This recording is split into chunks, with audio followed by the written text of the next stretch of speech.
That's happened several times. I actually, the first time I got one of those, I called them. We ready to start? That was several years ago. It's happened, I'll bet, 6, yeah, just ignore it. I don't send any emails. Yeah. I'll call you if that's the case. Tomorrow I'm going to be... We will call this special meeting of the City Council to order. It's September 12th. If you'll join me in the Pledge of Allegiance, please. I pledge allegiance to the flag of the United States of America and to the republic for which it stands, one nation, under God, indivisible, and with liberty and justice for all. Thank you. Thank you for being here. Welcome to all of you. We're a little short-handed, but we'll start with a roll call. Ms. Harris, will you help us with that? Sure. Councilmember Perks is excused.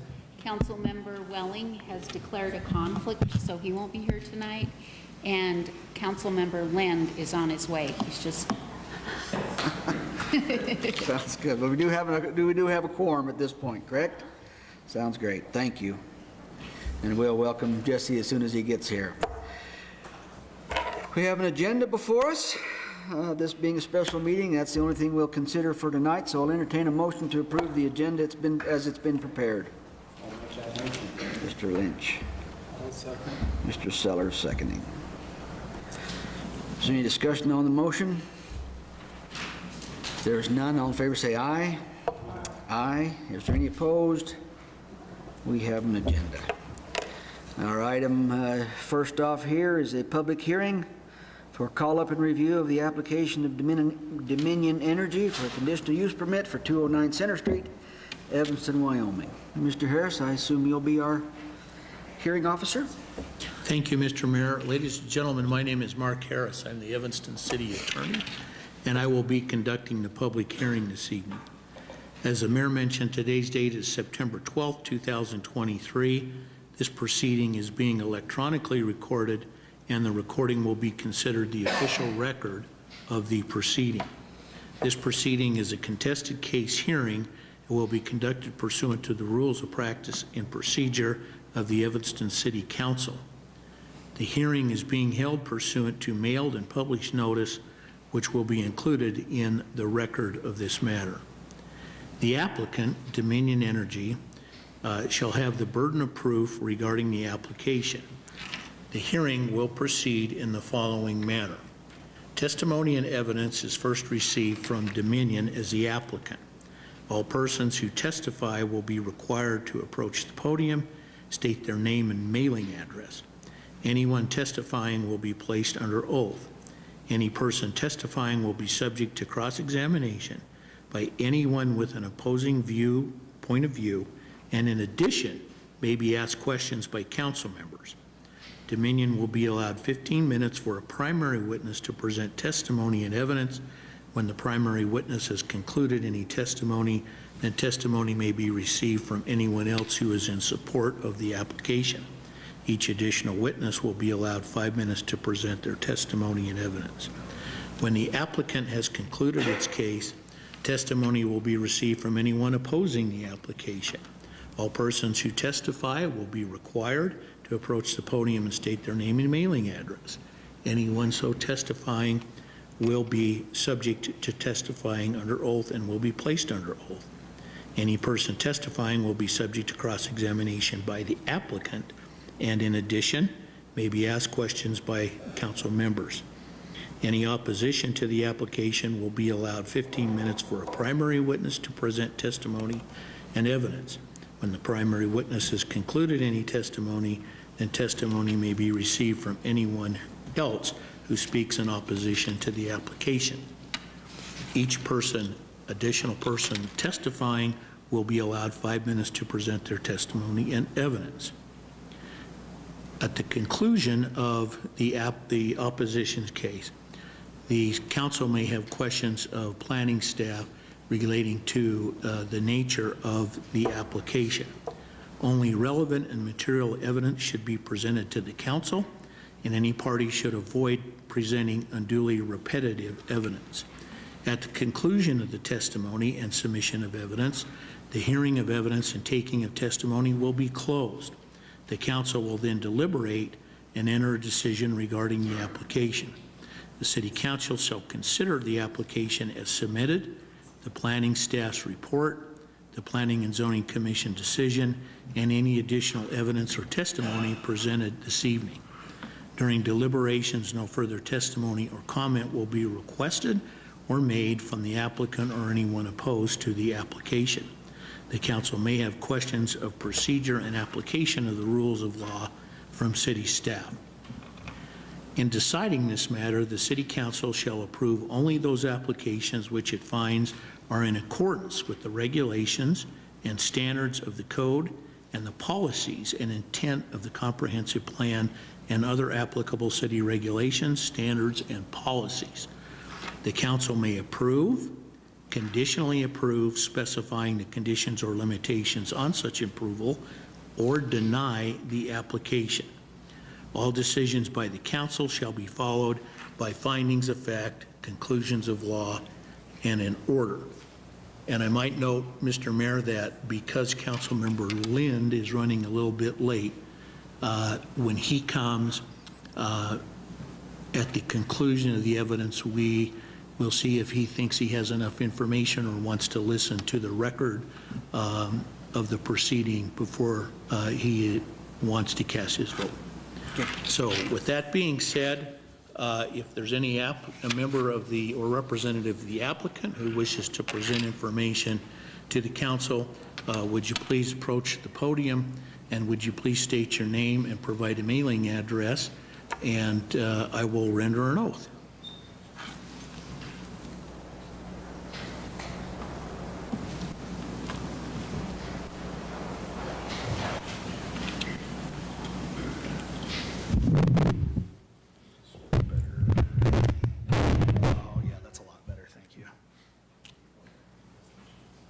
I was convinced I was going to dump it in my lap.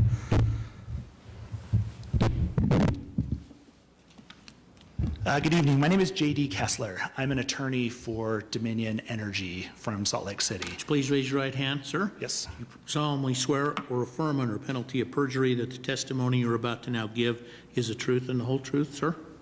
I do. Thank you. Put your hand down. Go ahead, if you would, please. Okay, so as you heard, we're here today because Dominion Energy is seeking to construct a replacement regulator station here in Evanston.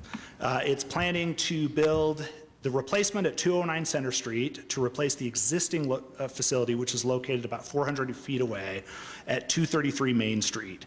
Now, this is being done by Dominion in order to continue to serve safe and reliable natural gas to the community. Now, a reg station, as we often call them, because regulator starts to, I guess, feel long, is essentially a couple of valves that are used to take high-pressure gas from a high-pressure gas pipeline, convert them into a lower pressure gas that run through an intermediate high pressure pipeline, they call it, that runs through city streets and then eventually connects to the service lines that run to each of the houses that have natural gas service. Now, a reg station is just that. It is a couple of valves. And the reason there's more than one is because they're backups. And essentially, there are no compressors, there's no pumps, there's no equipment that's making noise. They are, for those that we invited out to the meet and greet last week, they were able to stick their head inside a reg station building and see, excuse me, and see how the high pressure gas comes into a manifold. It comes out in a couple different pipes that can be turned on and off valves in that manifold. They go back down into a manifold that goes into the IHP line. Now, on this, what you're seeing in this drawing, and I'm afraid to step away from the microphone so that the record is clear, but if you look, we have a drawing here that shows what this facility could look like. The building is what I'm talking about that includes the manifold where the valves are. A high pressure gas is coming into one side of that building, goes through the valves, comes in at say 300 pounds, and goes out at 45 pounds on the other side. What you're seeing towards the, I'm going to call it the front, it's at the front of the screen, is are valves essentially that isolate that station from the system. You call that the maintenance valves. When they need to come in and shut the thing down, correct things. Am I saying it wrong, Rick? Oh, so I can point at it at the screen, thank you. So these are the maintenance valves. These are something you can turn off, turn on, so you can do maintenance on the system. Now, this drawing shows a gas heater. A gas heater is not being proposed at this site. This was put on the drawing because it is possible that at some time in the future we would need to come back and ask for it. But as you can see, and we're, based on input that we received from the neighbors last week, we would definitely want to make sure that we got the smallest, least intrusive heater if we ever did need one, but we are not currently proposing one. That's just for illustration purposes only. You can see this is something that runs horizontally. If you have a solid wall, it ends up being below the wall so you can't see it. All you see is a small stack that potentially goes up a few feet above the line. Now this, I'm going to talk in a minute about the wall, but I wanted to give you an idea of what a few of these look like. This is the one that we are replacing. That's where it exists right now. Most of that facility is within the building. However, there are valves further down the street. There's a valve right here on the outside, and frankly, that's one reason why they want to, why Dominion wants to replace it, would like to have a facility where we have it all behind one wall, all in one place, a little easier to control. And this site, as I will mention, has been there since the 1930s. This is another site, just to give you an idea of what it would look like. This one we did with a chain link fence because that's what was called for in that area. You can see the valves coming out, you see them go into the building. That one doesn't have a heater. That's pretty typical of what we're proposing here. This one, another one nearby. These ones are all in Wyoming. That one, another. And you can see a lot of these are chain link, so you can see into them, but fencing is something that we can be flexible on. That's one where just the chain link has, this is in Utah, but that's one where chain link has the slats in it to try to cover it. This one we've included, this is not a local facility, but we've included this one because it's typical, or it's a little bit closer to what we are proposing in, or we have contemplated proposing here, has a solid wall. Now the nice thing about that a lot of communities like is it just makes it so you don't see in it. It just blocks the view. You know, there isn't a lot of noise from these. I'm going to get to that in a second, but to the extent there is noise, these tend to dampen that. Now a big question from a lot of folks here is, why here? The short answer to that is basically a reg station is the bridge between a higher pressure line, which we have here, and a lower pressure line, which we have here. Essentially, putting it somewhere right here puts that right in the middle of where we need it. The current line runs off of here, up, down, and over to some valves that are here on this property. So by putting the station right here, we are minimizing the amount of extra pipe that needs to be run, the extra work that needs to be done in the street, and frankly, we're putting it as the bridge right there between the two roads that we've already got, is what that is. Now, the reason this is here in the first place, or the reason why a reg station exists at all, is because in order to have adequate gas supply to a community, we have to have a reg station, and it has to be close enough that it can keep that pressure up. If you didn't have one of these, you know, there are places where you could have this out in the boonies and there would be some very close to where that initial pressure was that I suppose would continue to have service. You'd lose it throughout the city. On a cold day, there isn't enough unless you have these throughout. And there's probably, I can't remember, did we say there was 8 in Evanston? There's 8 reg stations in Evanston. Now, we get a lot of questions about why can't we put this far away from homes? The problem is we're getting to a point where sooner or later some of these have to be by homes. In more urban areas, they're all by homes. And it's because they need that pressure to keep that gas service up. There is, mathematically, I said the easy answer of why we're putting it here is just because it's right here in the middle of the two things we need to connect. But the complicated answer is a math problem that they do that is based on the diameter of the pipe, the initial pressure that's coming in, and then the distance and the number of users that are on the lower pressure side of the pipe. And so they have to do that calculation. And when you do that equation, the engineers will look at it and you can actually see, where on the fringes of this service territory you're no longer getting gas. And so that's why they're placing those in those places throughout the system to ensure that adequate service is provided. Excuse me. So, one thing that maybe I'm throwing a new piece into this tonight. We had a meeting, as I said, a meet and greet last Wednesday where some of the neighbors came by. We looked at the existing reg station.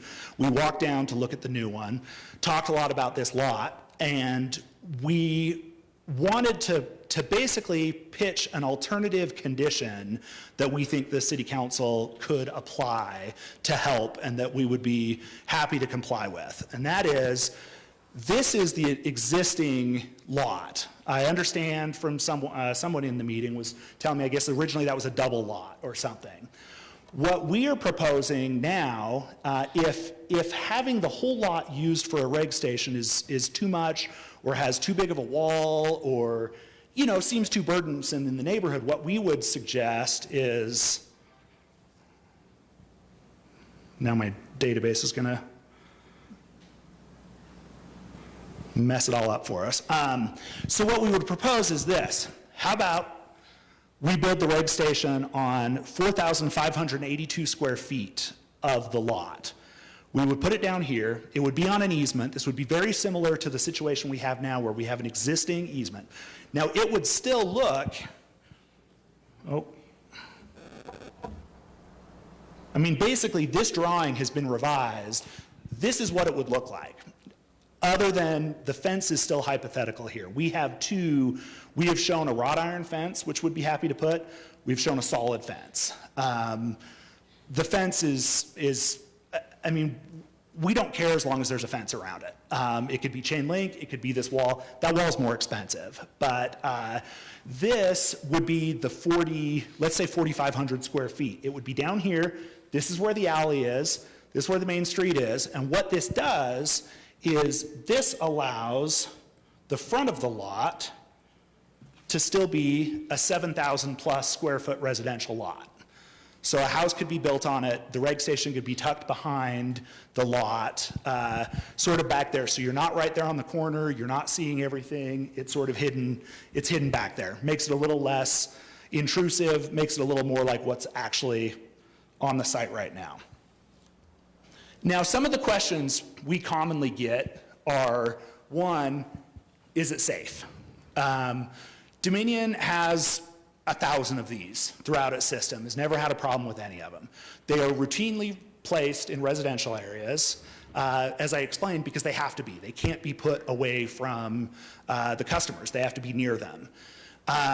The existing regulator station has been in that location since the 1930s, and there's never been a problem. And if it weren't for modern technology and the need to upgrade it to comply with current DOT regulations, that station could probably continue to exist. But in its current state, we can't. We don't have the space to do what we need to do there.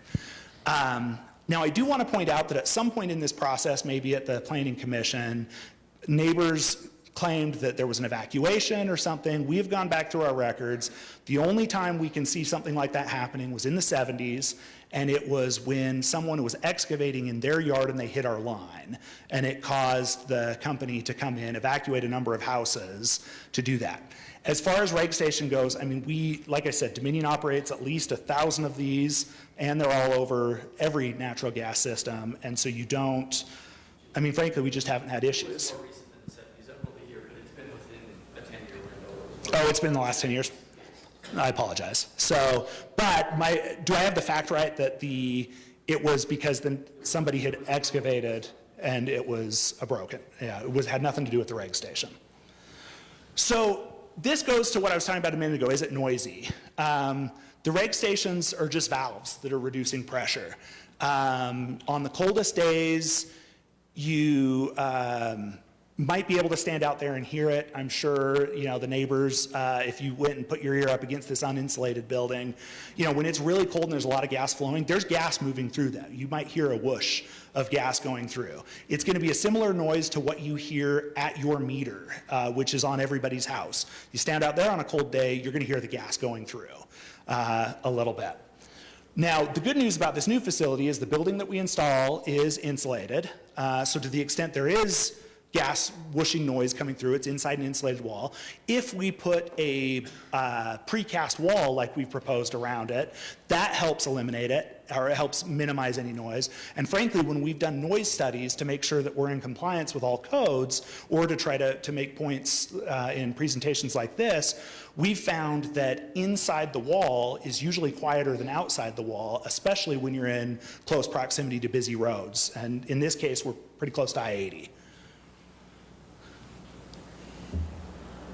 Now this asks, does it need a wall, and does it need to be so large? And I think that's sort of the issue. One, it doesn't need a wall. It could be a chain link fence, it could be something. We want to avoid an easy opportunity for someone to come in and start fiddling with our valves or whatever. Now if they did that, the valves are set up to automatically shut down, to kick into the backups, et cetera. But it's like you want to get, looks like 2 minutes left, you want to avoid a crime of opportunity, so we put walls around it. We put fences of some sort. Now, the wall is what people typically want, and that's why we do it. But if we wanted something else, if we wanted wrought iron, if we wanted half a wall with sort of the iron rails, kind of bars on the top, we could do something like that as well. And that's all something I think we can figure out at the Planning Commission level.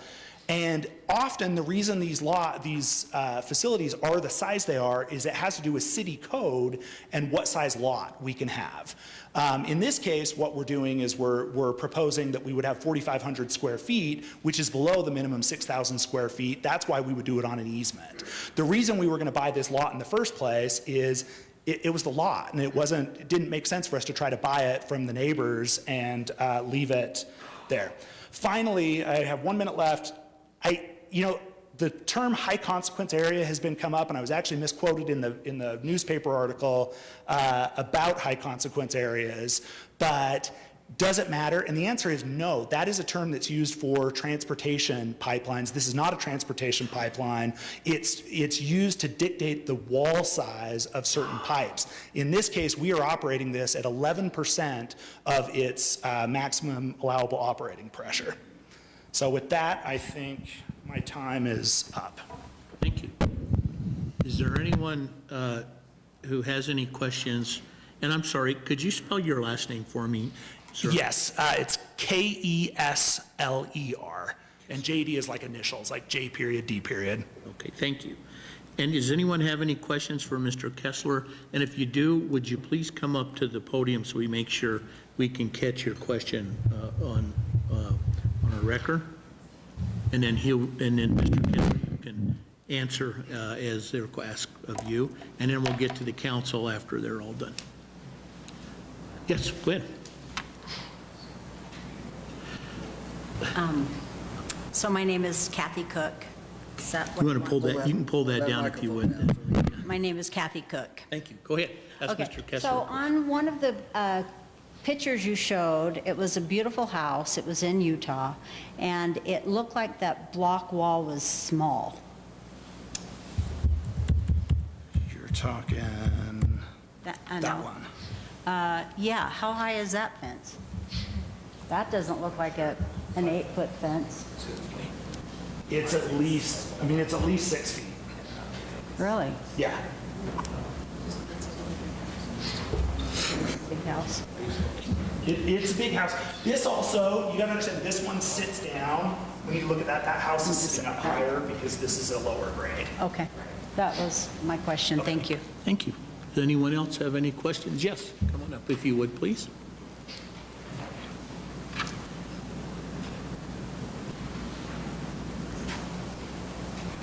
My name is Karen Dale. You mentioned that there were 8 other pressure regulator stations in Evanston. Where are those at? I don't know exactly. I couldn't tell you addresses. Is that something I can have one of my technical experts stand up, or? Sure. They can also testify, but if you, I'd just like to swear them in before, come on up and, I don't know the exact locations. I can give you whereabouts. Is that close enough? yeah, come on up. And please tell us your name. My name is Rick Mayer. Okay. Mr. Mayor, can you raise your right hand? I'll make sure I put you under oath. Do you solemnly swear or affirm that the testimony you're about to give in this proceeding to be the truth and the whole truth, sir? Yes. Thank you. Okay. Mr. Mayor, if you can answer that question for Ms. Dale, would you please answer that? I can, yeah. So there are reg stations down Highway 150. And I may lean on Colin a little bit for here. So there's one over by the Motel 6. There's one there on Main Street. That's the one that's in discussion. There's one over there by the airport. There is one out on the highway as you are leaving town, down by County Road 107, I believe, or 105, 107, out by there by the power substation. There's one by the state hospital. There is, and other smaller ones scattered throughout, but all designed as the same thing. And we have, I think a bird cage would also count as a reg station. And so as far as that number, there are north of 30 bird cages in the immediate area. So is that, I know it's vague, I don't know the exact addresses, but that gives you an idea of where most of them are. And just so you know, bird cages that he's referring to are basically mini regulators. Yeah, to serve under if you 5 see residents. them drive down the road, you might see them and they look like a bird cage, which is why Yes. we Yep. call them bird cages. Yep. Thank you. Any further questions for, yes, come on up, please. Oh, thanks. Hi, my name's Dan Morrow. I'd like to ask, how many services would this new facility cover? How many? It's going to cover the general area. So it's everybody who is close to that is covered. We don't know the exact number. I mean, these are something. How much larger is this one than the old one? It is not larger than the old one. The way there's no growth in this community, in that area, in this community, why wouldn't we put this somewhere where the city is expanding? Well, they may need one of those at some point where the city is expanding too. The issue is, as we showed on that map, what we have is you essentially have a system. Sorry, I went the wrong direction. You have a system that's been built around having a facility in this area. And so the system, and I'm not an engineer and I don't do the math on this, but my understanding is that when you do the math on it, if you were to try to pick this up and lose this pressure from this area and try to go put it somewhere else, it doesn't work. It doesn't give you enough pressure to spread it through the system to feed it back. And so as a result, that's why keeping it in the general vicinity of where this use is important. So that's why it's not really about, I mean, look, if there's growth, if there's additional gas, I mean, having a better, newer facility will help. But part of this is just bolstering what's already there. I mean, we already have customers all in this area that rely on this station. Thank you, Mr. Morrow. Anyone else have any questions? Yes.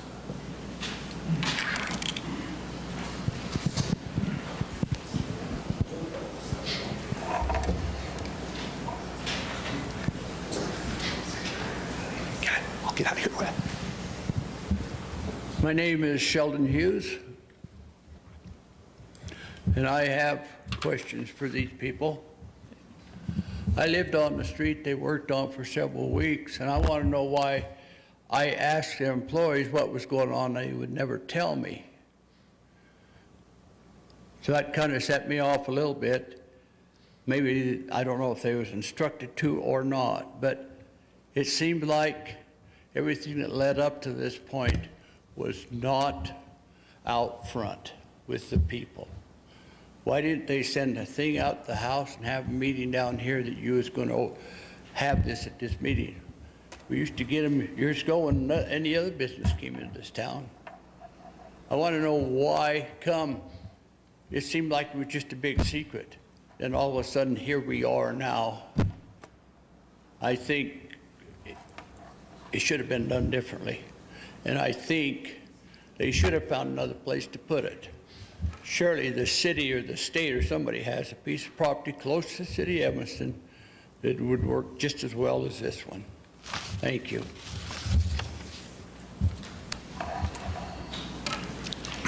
Mr. Kessler?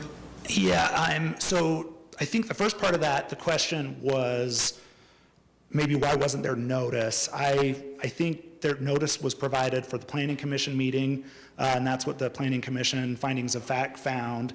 I think there was notice for the notice that there was going to be appeal when we came last month, and I think notice was sent out today. I also know we sent out notice of our meet and greet to everybody within 300 feet. I think it was 300 feet to everybody so they could come over and see it. So I apologize if you didn't get notice. I'm not sure I understand what. I'm sorry, after what? The letter stated after all this other work has been done all down through the street where it turns the corner on 2nd Street. Do you mean these lines? The existence of these lines? Yeah, I don't think I understand that. I ordered test holes. Oh, it was test holes? Yeah, it was test holes. Oh, so I'm being told that there were test holes done, there were potholes done to determine where the existing lines were. And that's just not a practice we normally have. We're just locating where our facilities are. So I just don't think, so I apologize, but I just don't think that's our normal practice to notify people when we're locating our lines. Mr. Wait. We're not going to be able to pick you up and let him finish answering, and then you'll get your chance to ask any questions further. But we can't have both of you talking at the same time. The other thing is, it sounds like the potholing contractor who did it likely doesn't know what all the plans are. We just hire him and tell him to pothole the lines, and they go out and find them and tell us exactly where they are. And I mean, look, our mapping shows us where they are, but as I think you guys can imagine, some of those were installed decades and decades ago. So the potholing is done simply so that we can determine within a few inches where exactly it is so that we can design it. And the second part of his question was, why not somewhere else? For the reason that we're explaining, we need something that fills the need that's been here since the 1930s when this first station was built. And so the system has essentially been designed to be supported by a reg station in this area. So while it's possible that, over here or over there or something is plausible, you can see that ideally we are trying to connect the green line to the blue line. And so you can see that the optimal place for it is right here. And frankly, this is where we had a willing seller. We had somebody who was willing to sell. Any further questions? Go ahead.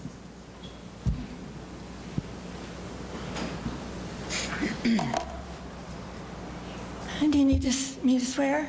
Yeah, no, you just need to tell us your name, please. Carol Anderson, C-A-R-O-L-E, Anderson, A-N-D-E-R-S-E-N. Thank you. Okay, at the site where we met, on that property, at that point, it was said by somebody representing the gas company that decades ago, the gas for Evanston was brought in from Salt Lake City, brought up that hill. Now, if that is the truth, why is it so difficult to not put this in a residential area, but to put it in an area that is not around people And so there were no damages. If they can bring it up all the way from Salt Lake to Evanston, why can't they put it out a little bit further into rural areas? Yeah, thank you for that. So you sort of mentioned that at our meet and greet, and I tried to correct that because you misunderstood. The gas, so first of all, the gas is drilled. All the gas that's coming through here is Southwest Wyoming gas. It's up in the fields. It's coming from, maybe Pinedale. It's coming from out, in, Rock Springs. It's the Whiskey Canyon unit. It's all those. They're coming from there. They're coming here. The gas has always flowed from Wyoming to Salt Lake on interstate systems. So no gas has ever come from Salt Lake. I mean, I suppose a molecule has, but the pressure goes that way. It's like a highway. Gas is going that way. What's happening here is this line, this high pressure line, basically eventually hooks up to a gate station where gas is coming off an interstate pipeline, and it's coming over and going here. So there is no physical way to do what you said. You can't, through a local distribution system, through a low pressure, relatively low pressure system like this, you cannot serve it from Salt Lake. And frankly, you can't serve it from that far away in town, which is why, again, you want to be here. When this was built in the 30s, it was built because they needed gas in this area, and therefore you put a reg station in the area where you need it.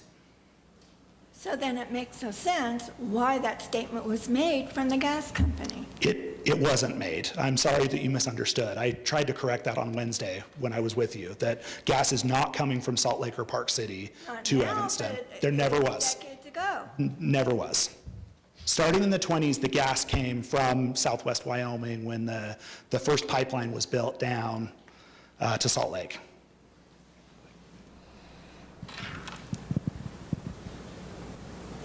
My name's Jeff Swenson. You stated that it's not any bigger than the existing one, so why not just update the existing one? It's already in a location that you have approved, obviously. And then also, I think you mentioned in one of the other meetings, but I think you proposed one at one time down there behind Walmart and then away from residential areas and a few other areas. Why couldn't it, go out there where it is away from the residential areas? Yeah, no, good question. So when I said it's not bigger, we were talking about volume. We are not serving more people from this state. We're not increasing the volume of this station. Bigger, we do need more space, which, like I said, on this area, in this situation, you have a valve outside here, you have some valves down there. All of that is going to be consolidated onto one site. And then they can all be behind a fence, and it just makes it easier to secure and protect. And so we do want more space, but we are not increasing the volumes going through this system. As far as going down by Walmart, I do think a lot of different areas were looked at. They were trying to figure out what would work. In looking at it, this is the optimal location because, as I keep pointing out, you have those two pipelines that we're trying to meet. Every foot you get outside of that area, you are increasing expense, you are increasing difficulties, you're decreasing the effectiveness of the system for the area because you're essentially moving the center of that system further away, and you want those central to where the system is going to distribute the gas. So that's why they chose this site. And frankly, this is where there was a site available. It was a place, with property we could buy. Yes.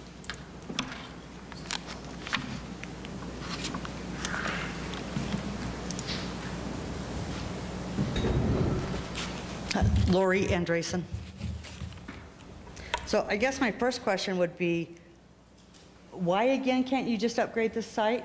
You say you want it put everything together, but you have already got all of the things here. Why can you not just upgrade that? Well, we can't fence it. It's right up against a building. Valves are down the street. The concrete floor, I understand, has sort of limitations through DOT regulations on how you do that. Why can't that just be taken care of right there? There's not enough space. For all of that. You currently have enough space. So I'm not following your order. But there's a new, because DOT regulations have changed since this site was designed So you'd have to dig originally. up the concrete, you'd have to do some different pipes inside the building. We don't have 40, Have your- well, look at, And you sorry. still have your pipes down the road. I mean, I'm just not, I'm trying to follow here. Because you keep saying that you're not going to put a heater on it, and there is no heater here. Is that correct?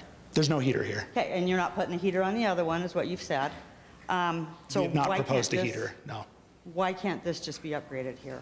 I'm We don't have not, enough space. that would be the your lot- least expensive option. And if it was doable, I think would do it. So I'm going to go back to the heater for a second. You say that you're not putting a heater on there, although that is what's in your proposal. I don't believe the heater's in the proposal. I think it's in the picture. It's right here. One enclosed structure, 9 feet tall, 12-foot square, totaling 150. Horizontal natural gas heater with 15-foot flue. So it's in your application. Is that the application? Yes, it is. This is the staff report. This is the conditional use permit. Yeah, we're not proposing to put a heater on the system. It was considered.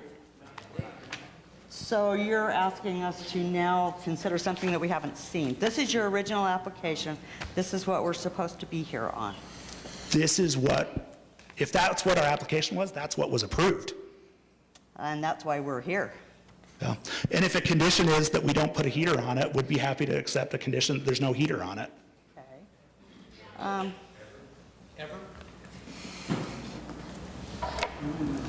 Ever? I mean, I'll ask the question, ever? Yeah, I don't know. I wouldn't want to say never. Well, Would have to come back to the conditional, to the planning commission to ask for a heater. You showed several pictures of different reg centers or reg stations, whatever. You stated they are in Wyoming. Are any of them even in Evanston? I don't think any of the pictures were in I don't Evanston. think any of them are, No. because I've looked at most of the reg stations here. So. Yeah, I wish you would have taken pictures and brought them for me. Oh, would you like to see them? Yeah, I would. Okay, well, I just happen to have some. Let's see, this is over behind the Motel 6, Evanston Inn. This is the one out on Highway 89 as you're leaving town. That is one of the secondary ones. Out of town going north? Yes, this is the one out by the airport, which they state is the secondary one. Let's see, what do we have here? This is the Busbourne. And this is also out of town, the going north. Where's the other envelope here? Did you draw this? Oh, that's the one I'm looking for.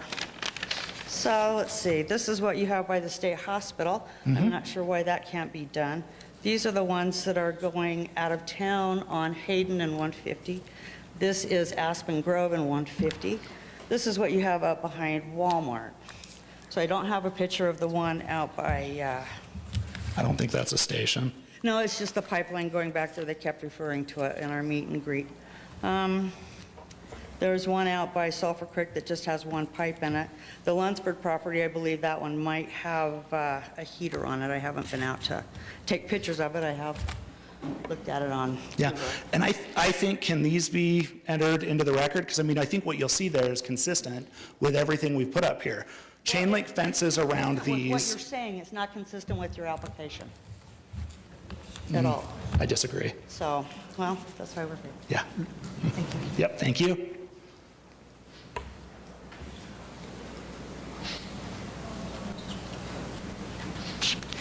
My name is Rayanne Pace. So my question for you is, how many does the current station serve? I don't know that. Somebody needs to know it. Yeah, engineers do. But I don't think, I mean, frankly, I don't think it's relevant for the conditional use permit that we're here for today. We have an existing facility that is serving this community. We need to replace it for technical reasons that are related to DOT regulations. Yes.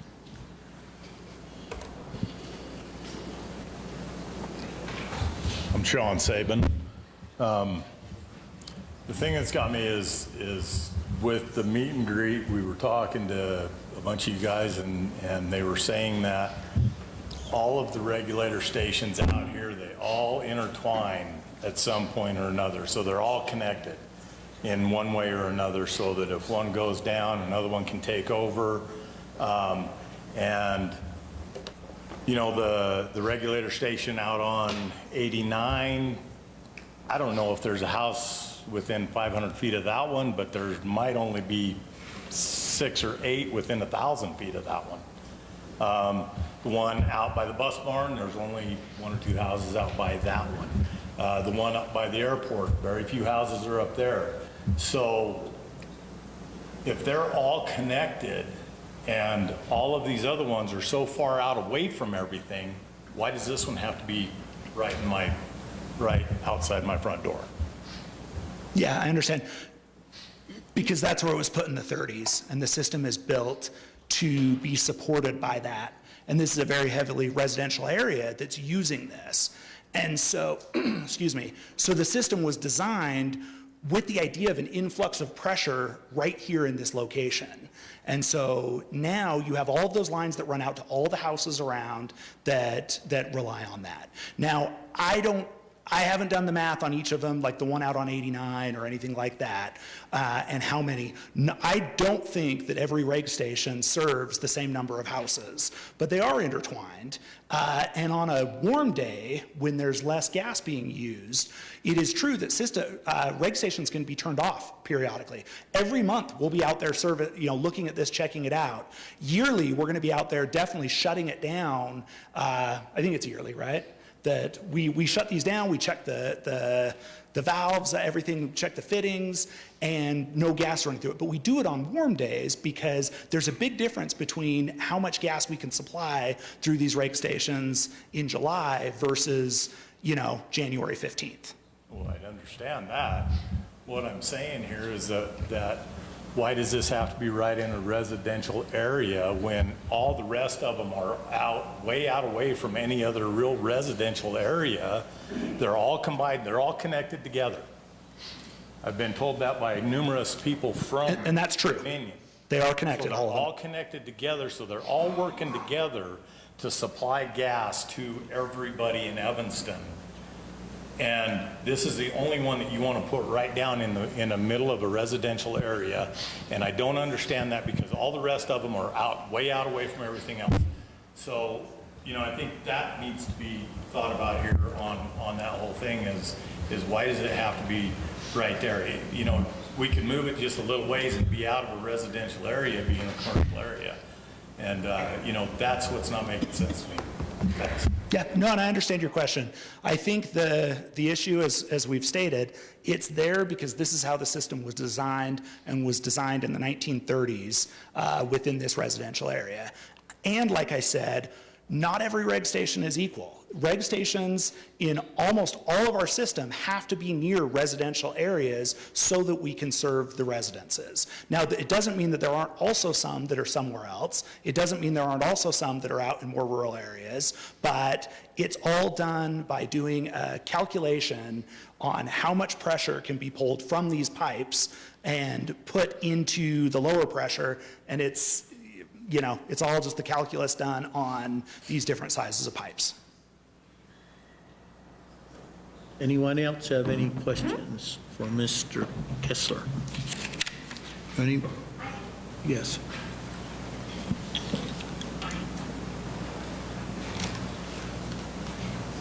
My name is Tanya, T-O-N-Y-A, Swenson, S-W-E-N-S-E-N.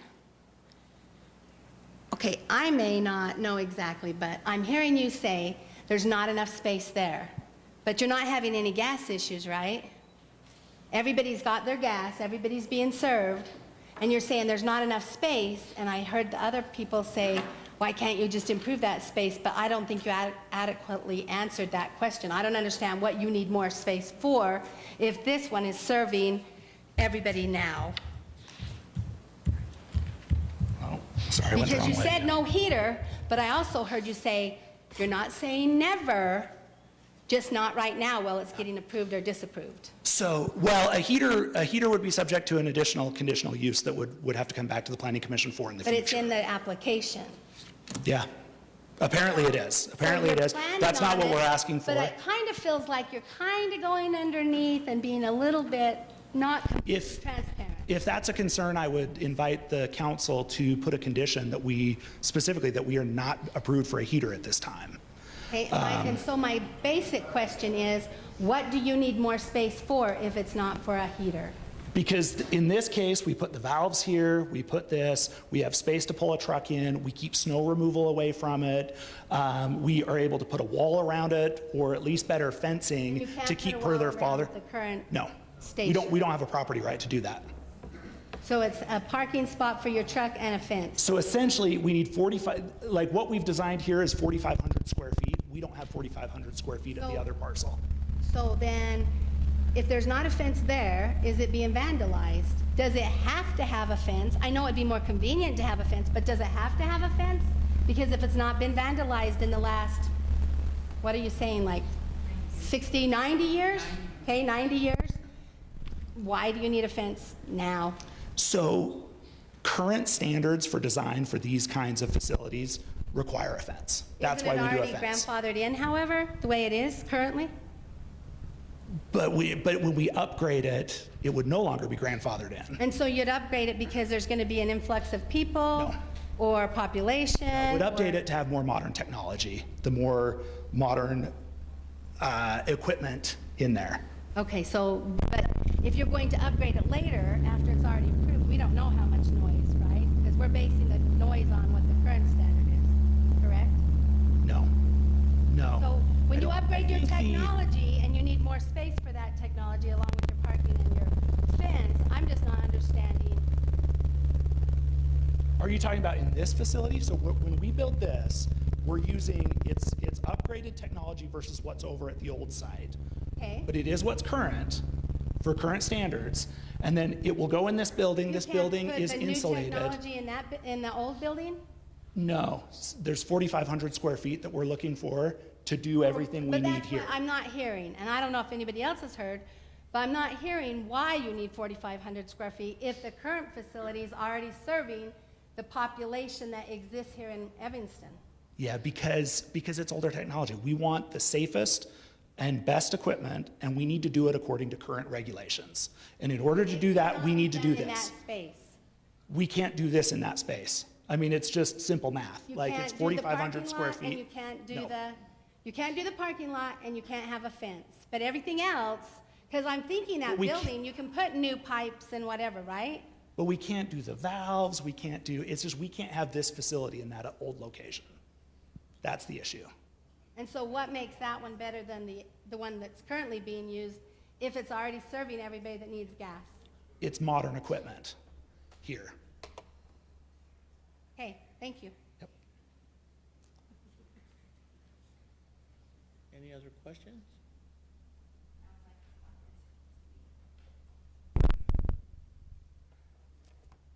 Kathy Cook. Okay, so I'm not going to say this right, but I know that there's high pressure lines that come into the area. Okay, so the high pressure lines originally has come from the east, not from Salt Lake, but from the east, eastern Wyoming, and brought into our city, correct? Okay, so there's a lot to this, because you say high pressure, interstate pipelines, like the big ones, let's say Kern River Pipeline, they have two 36-inch lines. They come from Rock Springs. They kind of run along the I-80 corridor, hundreds of miles. That's a different company. So then those come to a gate station, is what it's called, and that is essentially a big rig station that takes that let's call it 700-pound, it's probably 600 something, maybe, gas. They take that into a system and they run it into, we call our high pressure, which is here, which is like 300. Yes. So then you have these lines running throughout the city and the community. Okay. So what I am seeing, and you can tell me if I'm wrong, but it just seems like all you're worried about is the amount of line running. If you put it like on the other side of the freeway, you would just have to run more line and it still would work. Possibly. The problem is there's more to it than that. It's the size of the line, it's the length of the line, it's the location of the users. So the farther out the line goes, So farther the out. less gas comes to the houses. The more it impacts pressure, and so yes, yes. But if If you we went took- just on if the other this- side of that freeway, it's not that far. If it's over here, the I hill. suppose if you were on the other side of the freeway, you'd have to come down Front Street, you'd have to, because you still have to come down and get to here. So all the lines would have to come here to connect into that. Okay, well, I think that sounds good. Just saying. I'm sure you do. Yes.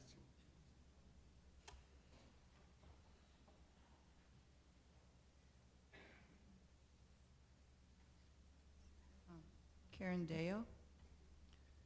You make references to the DOT regulations. Could you define what that is that you refer to? What are the DOT regulations that this does not comply with right now? Well, it's the DOT regulations, essentially, pipelines are governed by the Department of Transportation, who dictate how we run and operate lines. So how does that present building not comply with that? I don't know how the old one doesn't comply. I think how the new one would comply is we end up with something safer. We have something that's fenced. We have a place to park a truck. It's what modern local distribution gas companies do when they build reg stations. So it's not definite that the present building wouldn't comply with the DOT regulations? You'd have If it were upgraded? the question would have to be more definite than that. And the problem is in hypotheticals on this, no, we are not dealing with a system where we would not build a station like that today, period. We don't build stations like that today. We build them like the one I've been showing. You can't upgrade that to comply? No. Yep.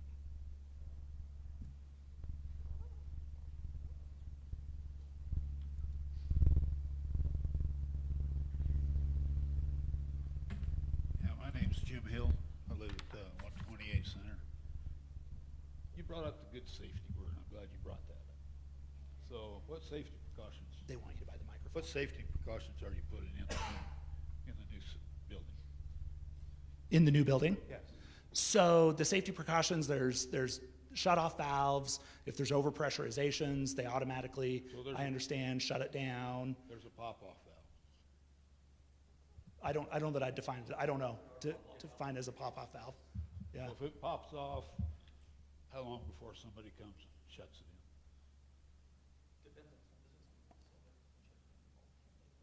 So that's tough to answer. It depends on the situation. There are ways that we can shut it down from Salt Lake through automation. Are you putting and we'll have somebody there as well. Are you putting ROVs in there? Remote operated valves, you ought to know what those are. No, they're going to have to be manually operated. So somebody's going to have to come and shut the valve manually. That's what you're telling me. So Salt Lake knows that it's popped off. Yes. They have to contact you or you or one of you Yes, guys. yes, it currently says, yes. And how big an area do you cover? Do I cover? Yeah. Oh, I cover all of southwest Wyoming and a lot of Utah. So if you're in Pineville and they We've got call, guys in the immediate area. We've got people that live here in town. He's not the one who would be responding to that. so they're going to call somebody. Yes, somebody will show up in a timely manner. Our average time frame we shoot for under an hour. So We haven't it had blows an to the atmosphere for an hour. Yes, in that situation, yeah. So if we had an ROV, a guy in Salt Lake could hit a button on a computer and it would shut off like that.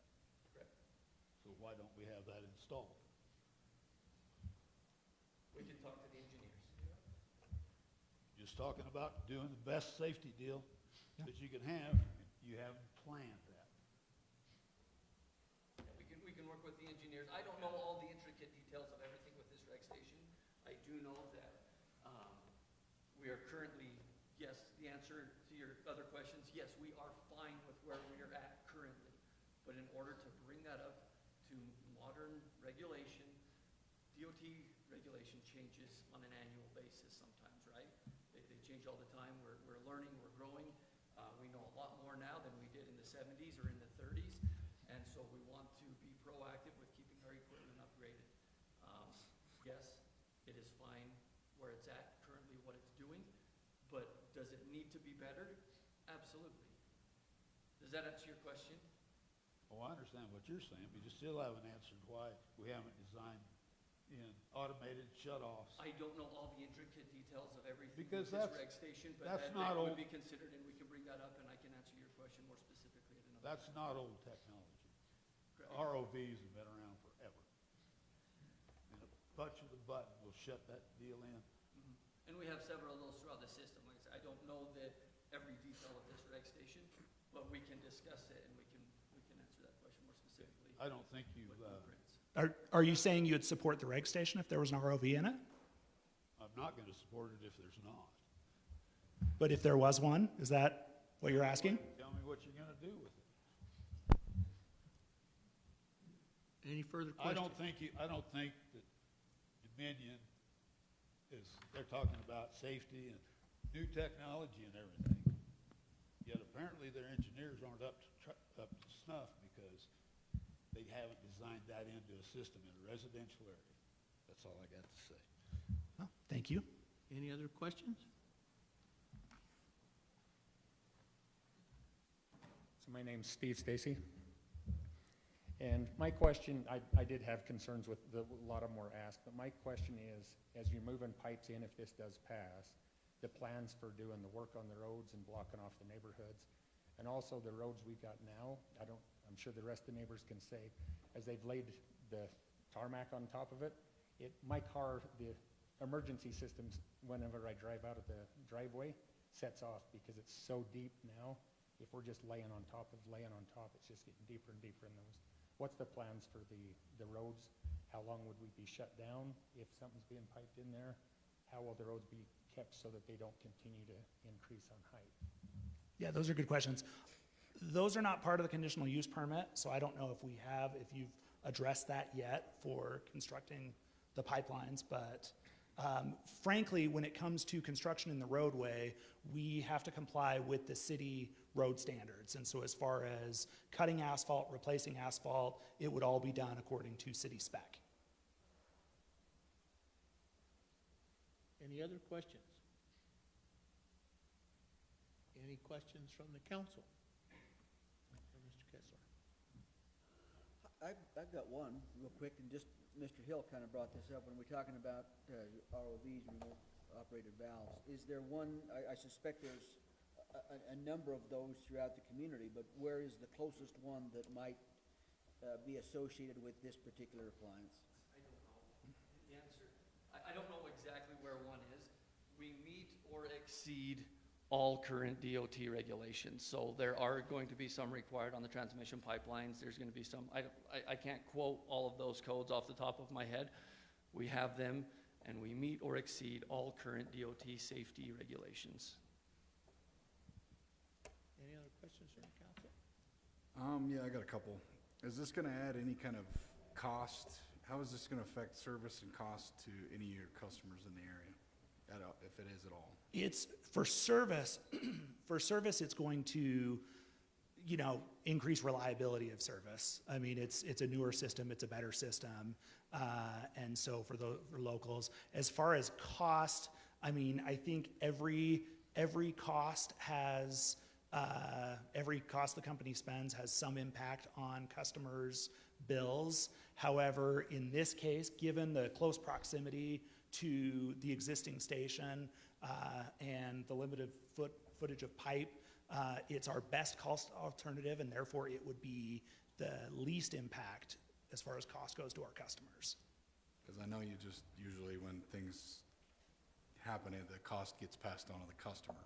So in this situation, maybe to reassure all of our customers, like, hey, yes, it's the most cost effective for Dominion, but at the same time, maybe it's more cost effective and you won't see any cost increases to your customers, you're hoping? Yeah, no, absolutely. This is the most cost effective for the customers because yes, any capital cost we spend with this being the lowest cost alternative would be the best for the customers and is the least likely to have any impact on bills.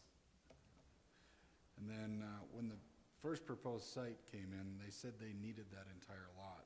And then later you just showed another one showing that you could use about a third of the lot. So So the need for the entire lot is zoning. There is not enough room here for us to get a smaller lot. The only reason we're doing that is because it's an easement, and because we have talked with our seller, and they would be willing to sort of, allow us to do it this way, where we would have an easement on this and leave a residential lot on the front. So the only reason we wanted the entire lot and thought we needed the lot is in order to comply with Evanston subdivision standards. We would need at least 6,000 feet in order to do that. And if we tried to up that to 6,000 feet, we don't have enough for a leftover lot. So this is us, frankly, I don't know if anybody is going to believe it, but this is our attempt at trying to be accommodating, because we're hopeful that by doing this, the easement makes it similar to what we've already got, although we get the space we need. This is the corner, and it allows a house to be on the corner, and hopefully, therefore, it doesn't impact the residential look of those two streets as you drive up and down it. This is sort of tucked back behind in a way that we think is less impactful on neighbors' views. See, and that's what piques my interest, is that the little bit of pushback from the community gets maybe a compromise instead of something that they're not happy with. So I like the fact that you guys are thinking outside the box to give them something different. Yeah, I appreciate that.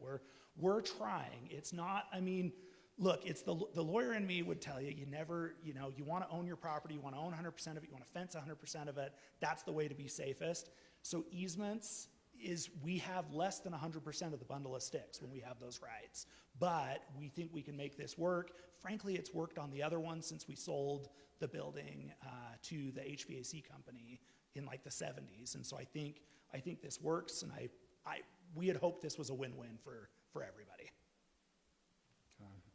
And then when you talk about what Mr. Hill brought up, some sort of emergency response plan so the residents are aware of what would happen in that circumstance. Not having an automated valve to be able to shut it off and waiting on someone's response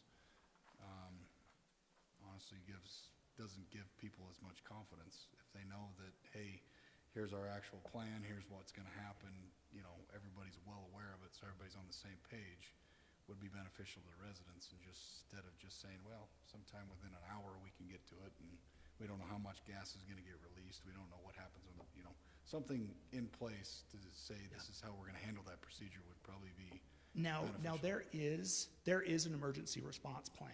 It is something that has to be approved by the Wyoming Public Service Commission, and it's something that we develop, Dominion develops throughout its entire system with the different local communities. Frankly, I think they work with local first responders. Mr. Overy, right there on a regular basis. We are very proactive. We're constantly planning. How often do we meet with the fire department? It's several times a year.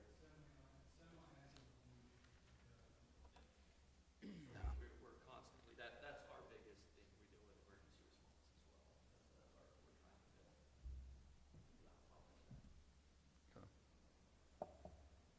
That answers what I've got so far. Okay. Any other questions from members of the council? Yes, I have quite a few, actually. The first question I have is the main line coming in that you said that you needed to increase by 600 feet. The capacity was 300 pounds and up. What is up? What is that number? What can it hold? 300 pounds is what it's operated at. You're talking about the green line. Yes. Right here. Yeah, that is operated. What's the exact operating pressure? It's 300 MAOP, maximum allowable operating pressure. So it can't hold anymore, and it won't be increased with increased volume and density, such as growth of the community. So it can't. The system's not designed to do that. No, the system. Could you perhaps pressure it more without damaging it and having it cause problems? I think the answer is yes, because of the way it's designed. But the system, our system is set up, and it's a very intricate system that those pressures come in at that pressure because we need that in order to feed the other. And it's all done based on the gate station and the pressures coming from there.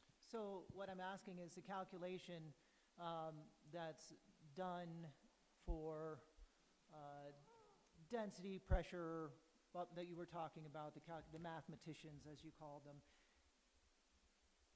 So this green line, it holds 300 pounds because it's set as it now.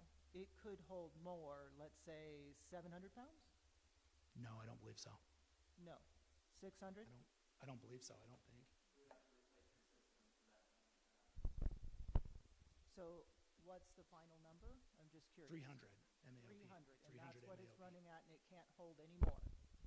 Like I said, it's designed, I don't know. It's possible it could have more pressure in it without damaging it. Like if it goes to 310 or something, I'm sure it's not going to rupture.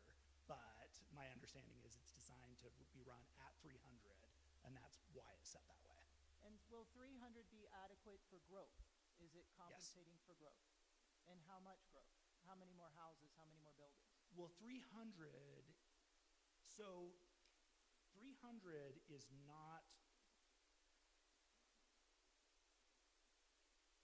so 300 is the pressure that the entire system is run everywhere on high pressure, and that's how it works.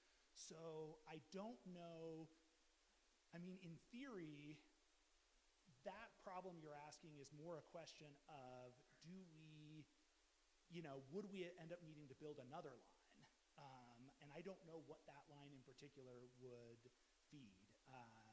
But I know that in other places, like where you have expansions, where a lot of growth, we have to expand the feeder line system so that the feeder line is kind of the main belt. I mean, the main structure around the city that allows you to have that gas, and then each of these reg stations plugs into that and then sends it out at lower pressure for the others. So it's a web. And so I think that's the best answer to your question, because I don't know that particular feeder line, I could say X houses or X users, it's all about the volume of gas that runs through it. Okay, so the volume of gas, that leads me to my next question. The volume of gas with growth, you know, let's say they put in an apartment complex, or they get, you know, the growth of the community. If it's moving more gas at 300 pounds into the reducer, it's going to call upon more gas to be put through the reducer to feed the new growth. Is that going to create more noise? I don't believe so. I think the volume of gas, I mean, I think, although let me say this, because in the winter, when the most gas is flowing through it, that is when it's noisiest. And like I said, it's the whooshing noise that you get from the regulator that's on the outside of your house. That's why I was asking. When you said that, it just brought up the question, if you're moving more, if you're preparing for growth, which was what essentially this is, and more growth occurs, and it's going to move more gas per volume, which would, you know, A plus B equals C, more noise, correct? Well, the nice thing about this new system is, with this new reg station, is the building is insulated, and we're proposing to have a solid wall around it. So to the extent more noise was created by the new station, it would still be quieter than the old station currently is. I'm trying to decipher my handwriting, so. Happens to all of us.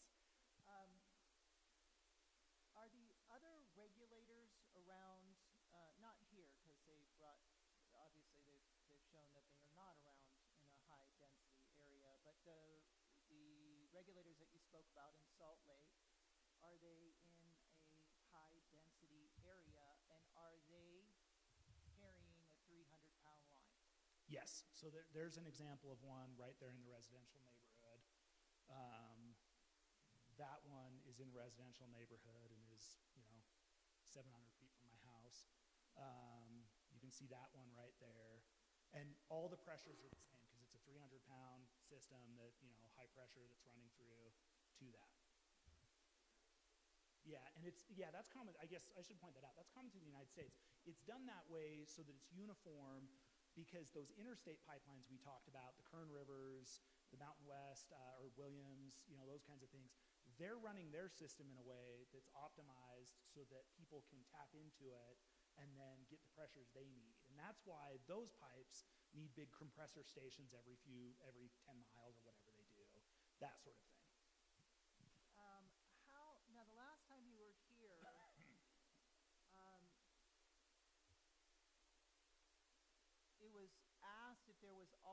of sites that were looked at around the city of Evanston, and you said yes, but they would be significantly more money to build, to relocate this reducer, and the consumers would have to bear that cost.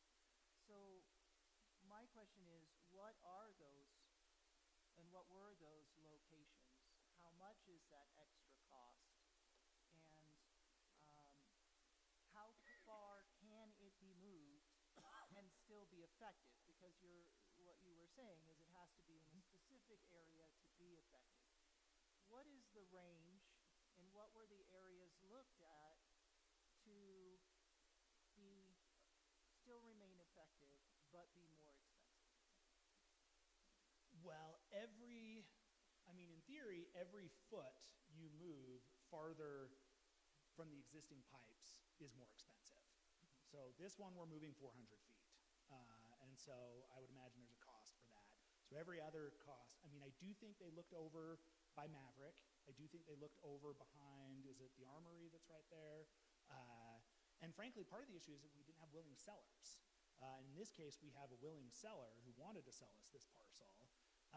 And I think, frankly, under, when we evaluate these things under a conditional use permit, the conditional use permit isn't, could it be somewhere else?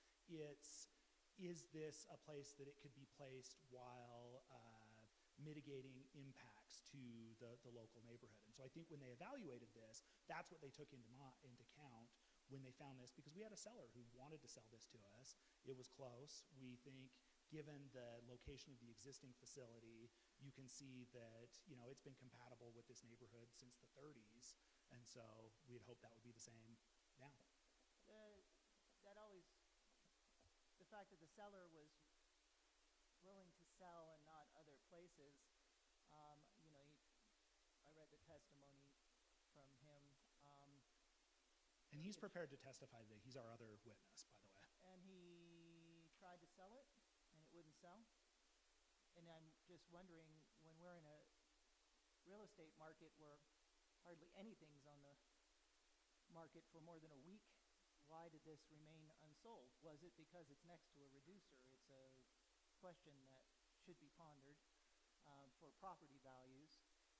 And that leads me to, have there been any independent property value studies on surrounding properties of these reducers in areas? Independent. I was going to say, you always, in almost every eminent domain case that I've ever been involved in where we've condemned for these, the landowner will often have their appraiser try to do studies, and even trying their hardest, there's just no credible evidence.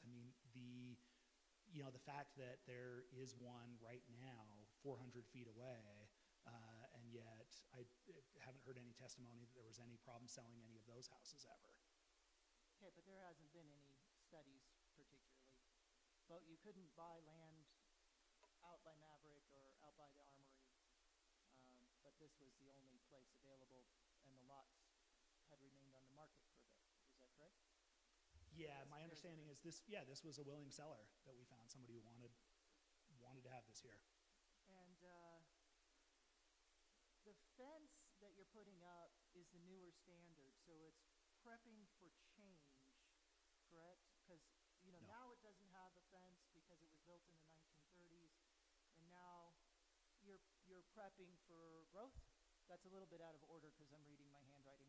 No, I would say, the standard has been to fence these for decades. And you can see that we don't have any that aren't fenced. The fence we're proposing for the wall is just that we believe that was a nicer wall for the community. Because chain link would be sufficient. Okay, and the other thing is it's just this constant, I'm not computing this one thing with the decision. How many of you that are here for Dominion today are residents of Evanston?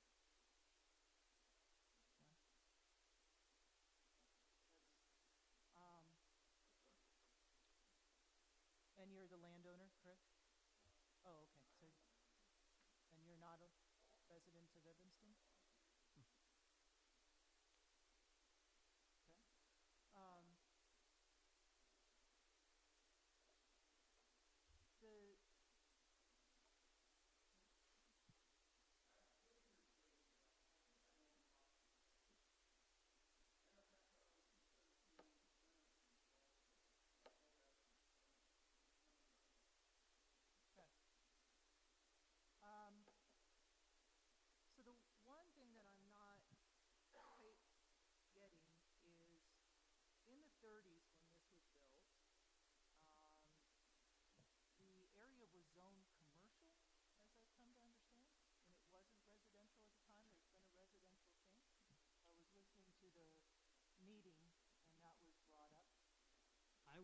suspect Councilmember Hageman and Mr. Dwayne is here, but I would suspect in the 1930s, the city of Evanston didn't even have a zoning code, so it probably wasn't zoned. Now, the question could be, was the area residential? I don't know the answer to that, but I'm almost positive, Dwayne, correct me if I'm wrong, probably wasn't a zoning back in the 1930s.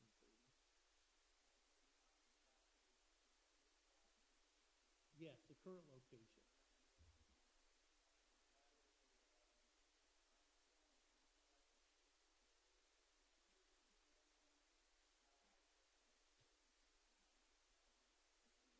Maybe I can jump in here a minute, just from some information that I have and has been known. I would suspect, and this is a assumption on my part, and I know that's dangerous. I don't know exactly the time frame, but I'm going to bet that in the 1930s there was precious little around this particular location. 6th Street, back in the day, was actually 1st Street, and the city grew from 6th Street to the west and then back. So you see 3rd Street, 4th Street, 5th Street, all of those came in after the streets that we now see as 6th, 7th, 8th, 9th, and so forth. So I'm going to bet that in the 1930s that this particular location was fairly rural at the time, and I'm assuming that the community grew around it rather than in the middle. I'm not sure. So this, we keep coming back to, we're redoing this particular site because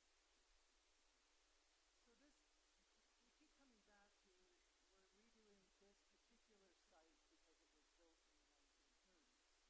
but we're bringing it up to modern standards, which is this thought process that modern, old, things change. I,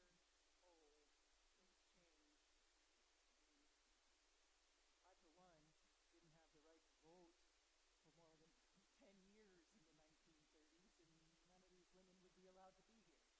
So, things change. Why hasn't the location changed? I mean, the argument is, this is a reducer. It has been here since the 1930s. It's obviously evolved into a low-density residential area with lots of capacity. Why wouldn't it be Dominion's idea to follow through with the updating process and move it within that region of effectiveness, but not in such a density and community area?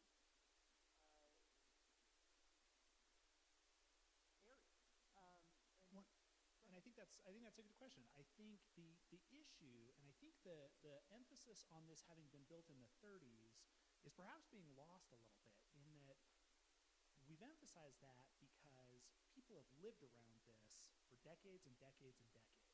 These are safe. There's no issue with this here. This has never caused a problem for any of the neighbors. And so when we're talking about a conditional use standard, being able to show that the proposed use and the permit that we're requesting can be made compatible with the surrounding area is key under Wyoming law. And so that's one of the reasons we're emphasizing that, is this can be compatible because it has been compatible for all these years. Whenever residential, residences started being built around this, and some of these houses have clearly been there a long time. Some of these are, relatively historic buildings, and those have been compatible for decades. Now, you ask, why would it not be Dominion's point to update? Well, we are updating it, but what we have found throughout our system and throughout other communities is these have to be in residential areas, and so we put them in residential areas. And so we try to find one like this where we can put it in the back, where we do things to try to minimize the impact on the neighbors, but they do go in these areas because it is impossible for us to always have these in commercial areas. Sure. That goes back to my question. What were the other areas? And did the community get a choice of where these other areas were?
only reason increased costs were brought up, at least by me here tonight, was because your colleague asked me. And it is true that when, the way a regulated public utility works is facilities that are instructed are capital expenses that get added to the rate base, which add cost. Now, that's all heavily regulated by the state of Wyoming, the state of Utah, the state of Idaho for this particular business unit on what is allowed, and what they allow from the profit margin that goes from that to go to overhead that eventually finds its way to the CEO is all regulated by those commissions, and is something that there are public hearings on every single year when we talk about rates. Now, that actually goes well with the point on this. When these folks here are determining where these facilities go and how we do it, they have been ordered by the company to do what is most prudent for the customers. And so as a result, if we don't go out and pick things that are cost effective, then we are subject to questioning in the rate cases that happen annually or sometimes every other year at the state level. And so the issue I have answering your question about where are the other sites, like I said, there are other sites. Coming here today on a conditional use permit, what other options were available isn't actually one of the legal standards that is looked at for conditional use approval. And so frankly, I don't have other sites and other costs available to that point tonight because it's not relevant for a conditional use permit as I read the code. So my apologies on that. I mean, what I can tell you is when you're moving a facility, like I said, every foot you get away from existing infrastructure, every foot of infrastructure costs money. And so it's pretty logical for you to look at it and say, every foot we get away, the cost goes up. And so as you can see, if you look at this facility here, I mean, there's not any open area in the area. I think we pointed out that we went to the National Guard, we went over to Maverick because those were the closest we could get. And what I was told is they weren't available for sale. And once we found someone who did want to sell, then I mean, frankly, we stopped looking because we had somebody who wanted to sell.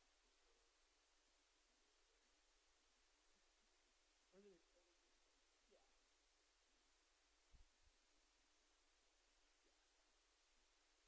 So yeah, there are other. I mean, I guess there are other properties for sale. They are just very expensive. So what we found is something that was reasonable, and we're buying these little postage stamp things. I mean, frankly, a lot this small is nice for us in some ways when we brought the big one, because a lot of cities have bigger minimum lot sizes than 6,000 feet. So that's why I'm happy we were able to come up with this compromise solution where it seemed like we could put something in the easement while leaving more than 6,000 square feet for something to be built on, because in a lot of other locations we wouldn't be able to do that. Any further questions from the council? Thank you, Mr. Kistler. Does anyone else present or want to testify on behalf of the council? Mr. Mayor, were you going to add something? Come on up, Mr. Knazanovich.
27 years I've been in Washington, the last 17 of which I was a sheriff of Spokane County, Washington.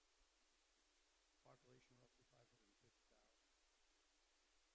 I can tell you that this station, because I was also in charge of Department of Emergency Management, this type of thing doesn't even hit our radar when it comes to critical infrastructure, risk safety, or anything else.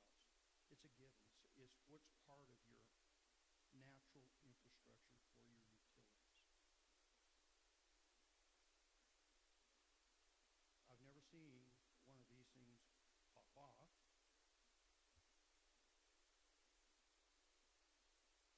And there are response plans it's mandated by law across the United States. I think the chief spoke to that. Just to recap, this has been in this neighborhood for, what, 90 years? I can assure you property values didn't go down during that time. Property values continue to go up, even right next to it.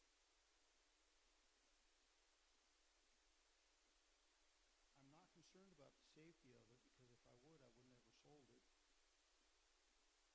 Because my son lives right next to it. Our grandchildren are going to live right next to it. As far as noise, I've heard that comment. Ladies and gentlemen, there's this thing called the decibel meter. It's very easy to go and do, and I invite you to weigh it out. I did when I started hearing these claims. The quietest area in that neighborhood, and I surveyed from behind the apartments next to the interstate, which is the noisiest thing in this community. You can't escape it, especially there. I measured from there all the way to that station. The quietest place in that neighborhood's at that station. Verify it for yourself. So I wanted to see, what are going to be the impacts? As far as why they bought the lot the way they did, because it's a large lot. I combined two lots. I tore down two buildings, leveled it, wanted to put a modular home. You don't allow that here. Was going to do a condominium, but that was questionable too. So I went, well, that kind of puts me out of the game. My son was looking for a house. You know what house prices are like. So I sold him ours. And we're looking for more land. We really hadn't put this on the market. We had a couple of inquiries, and when I said $75,000, they went, that sounds a little bit too much. So I figured a large double corner lot, $35,000 a piece for each lot, combine them, that's $75,000. Realtor said that's well within the range.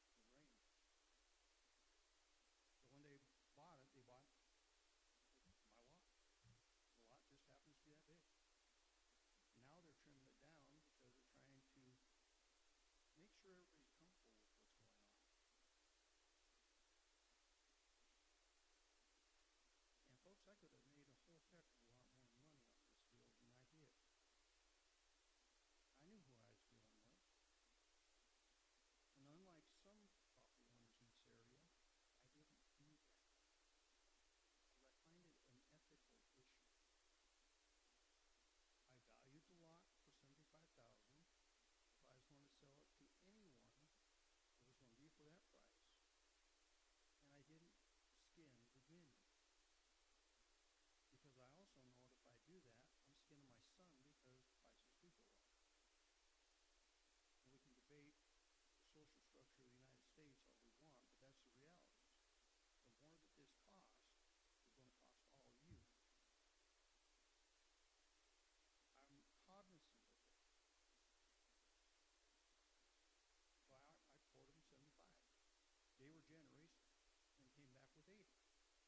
obviously wrong on cost, but I'm not going to share with you private information involving my family, myself. I've done a lot of that already. But the bottom line is, here folks, I have to buy land now in this market when I bought it in 2017 in a totally different market. You tell me that I haven't lost. Do you know how much it cost me to tear down 2 buildings? Okay? So, you can insinuate all you want, but last I checked, that's still a flag that's red, white, and blue, and property owners have the right to sell their property, and that is firmly confirmed in the Constitution. Any other questions? Any other? Save. Sean Saban. You moved here from Washington, and this place went from Washington to county floor. How are you going to try and convince me and anybody else here that you're going to stay down in Montana?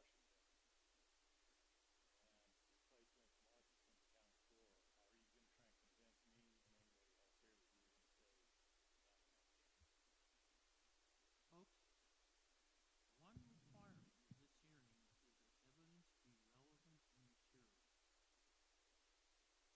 material.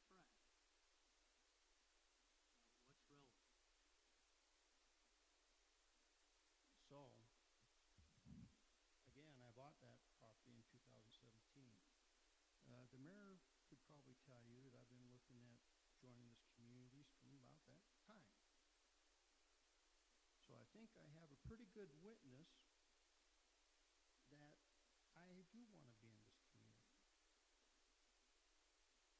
Plus, I have family here. My daughter's a third grade, well, was a third grade teacher, now is PE teacher here. 3 grandsons there. My son's a police officer here. 1 grandson there. You tell me where I want to be. Where would you want to be?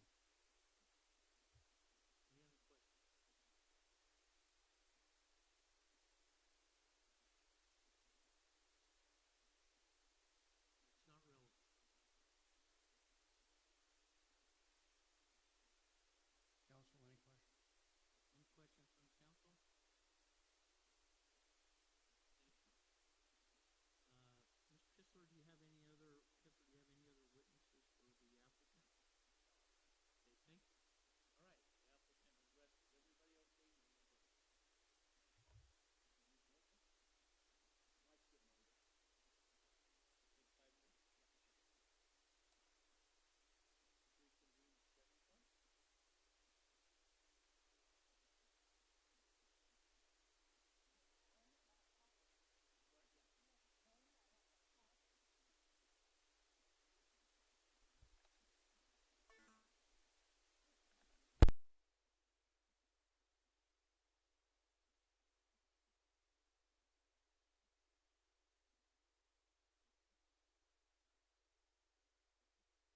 didn't concern us.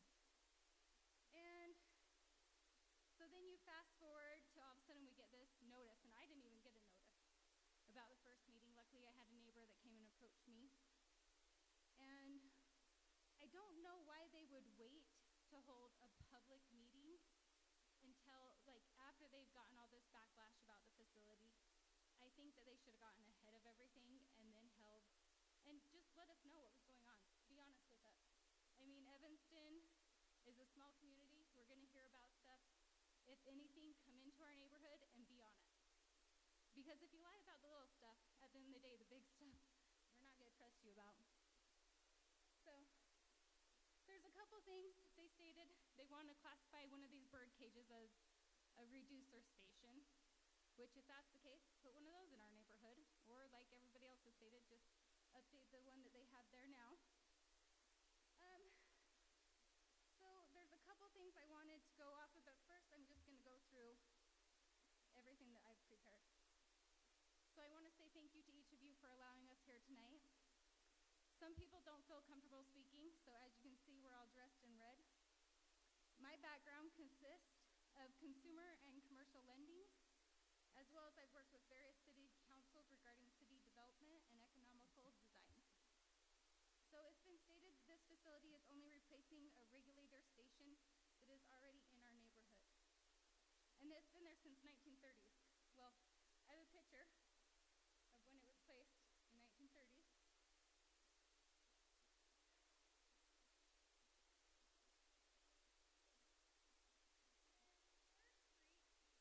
Was the end of our community.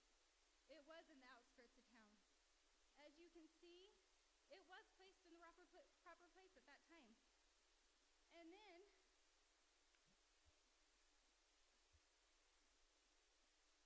I have pictures about, so what they're passing around, I'm going to also pass one around so the community can see it. That's the original one. And then there's also pictures in that one of the 1940s, 50s, 60s, and so forth. So since 1930, like our mayor had said, the city did build up around this regulator station. And currently, if you look at the regulator station, you wouldn't even know that it exists there. You can look down the alleyway, the pipes are in the alley. You would not know that this is a natural gas facility. The current station is completely non-compliant with our zoning and cannot be updated or changed at its current location.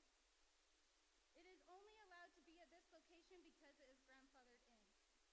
Our city also allows for established mobile homes to stay in their location until they are removed or torn down. Afterwards, a new mobile home is not permitted on the same lot. So my question is, with a facility that does have so many risk factors and no safety guarantees, why aren't they mitigating the risk accordingly? Plan for the worst and hope for the best. The placement of this facility is all about futuristic planning for our community. A lot of consideration and planning should go into this. The area by Walmart that they've said has been so much more expensive, there's actually a couple locations down there that would be perfect. They're already commercialized. An 8-foot precasted concrete wall would look amazing down there. No matter what the cost of the new facility, we have to choose a location that is best for an unending period of time and that will be able to support the growth of our community for the next 100 years without posing unnecessary risk to our community or our residents. We are not Salt Lake City, we are not Park City, and we're not Ogden. Evanston's fortunate. We have wide open spaces and many potential location sites that are at least 500 feet from residential homes. He said that sooner or later, you have to put these in residential communities. Yes, I agree with that. Sooner or later, you have to. Maybe there's not options in Park City and Salt Lake City and Ogden other than buy residential homes, but right now, we're fortunate that you can put this in a different location. You can put this over by Walmart. You can put it behind Walmart that is also owned by the state of Wyoming and get an easement over there. You can't put a price on our community safety. That's the bottom line. And if they could figure out, so that I asked this to the engineer when they did their walkabout. I said,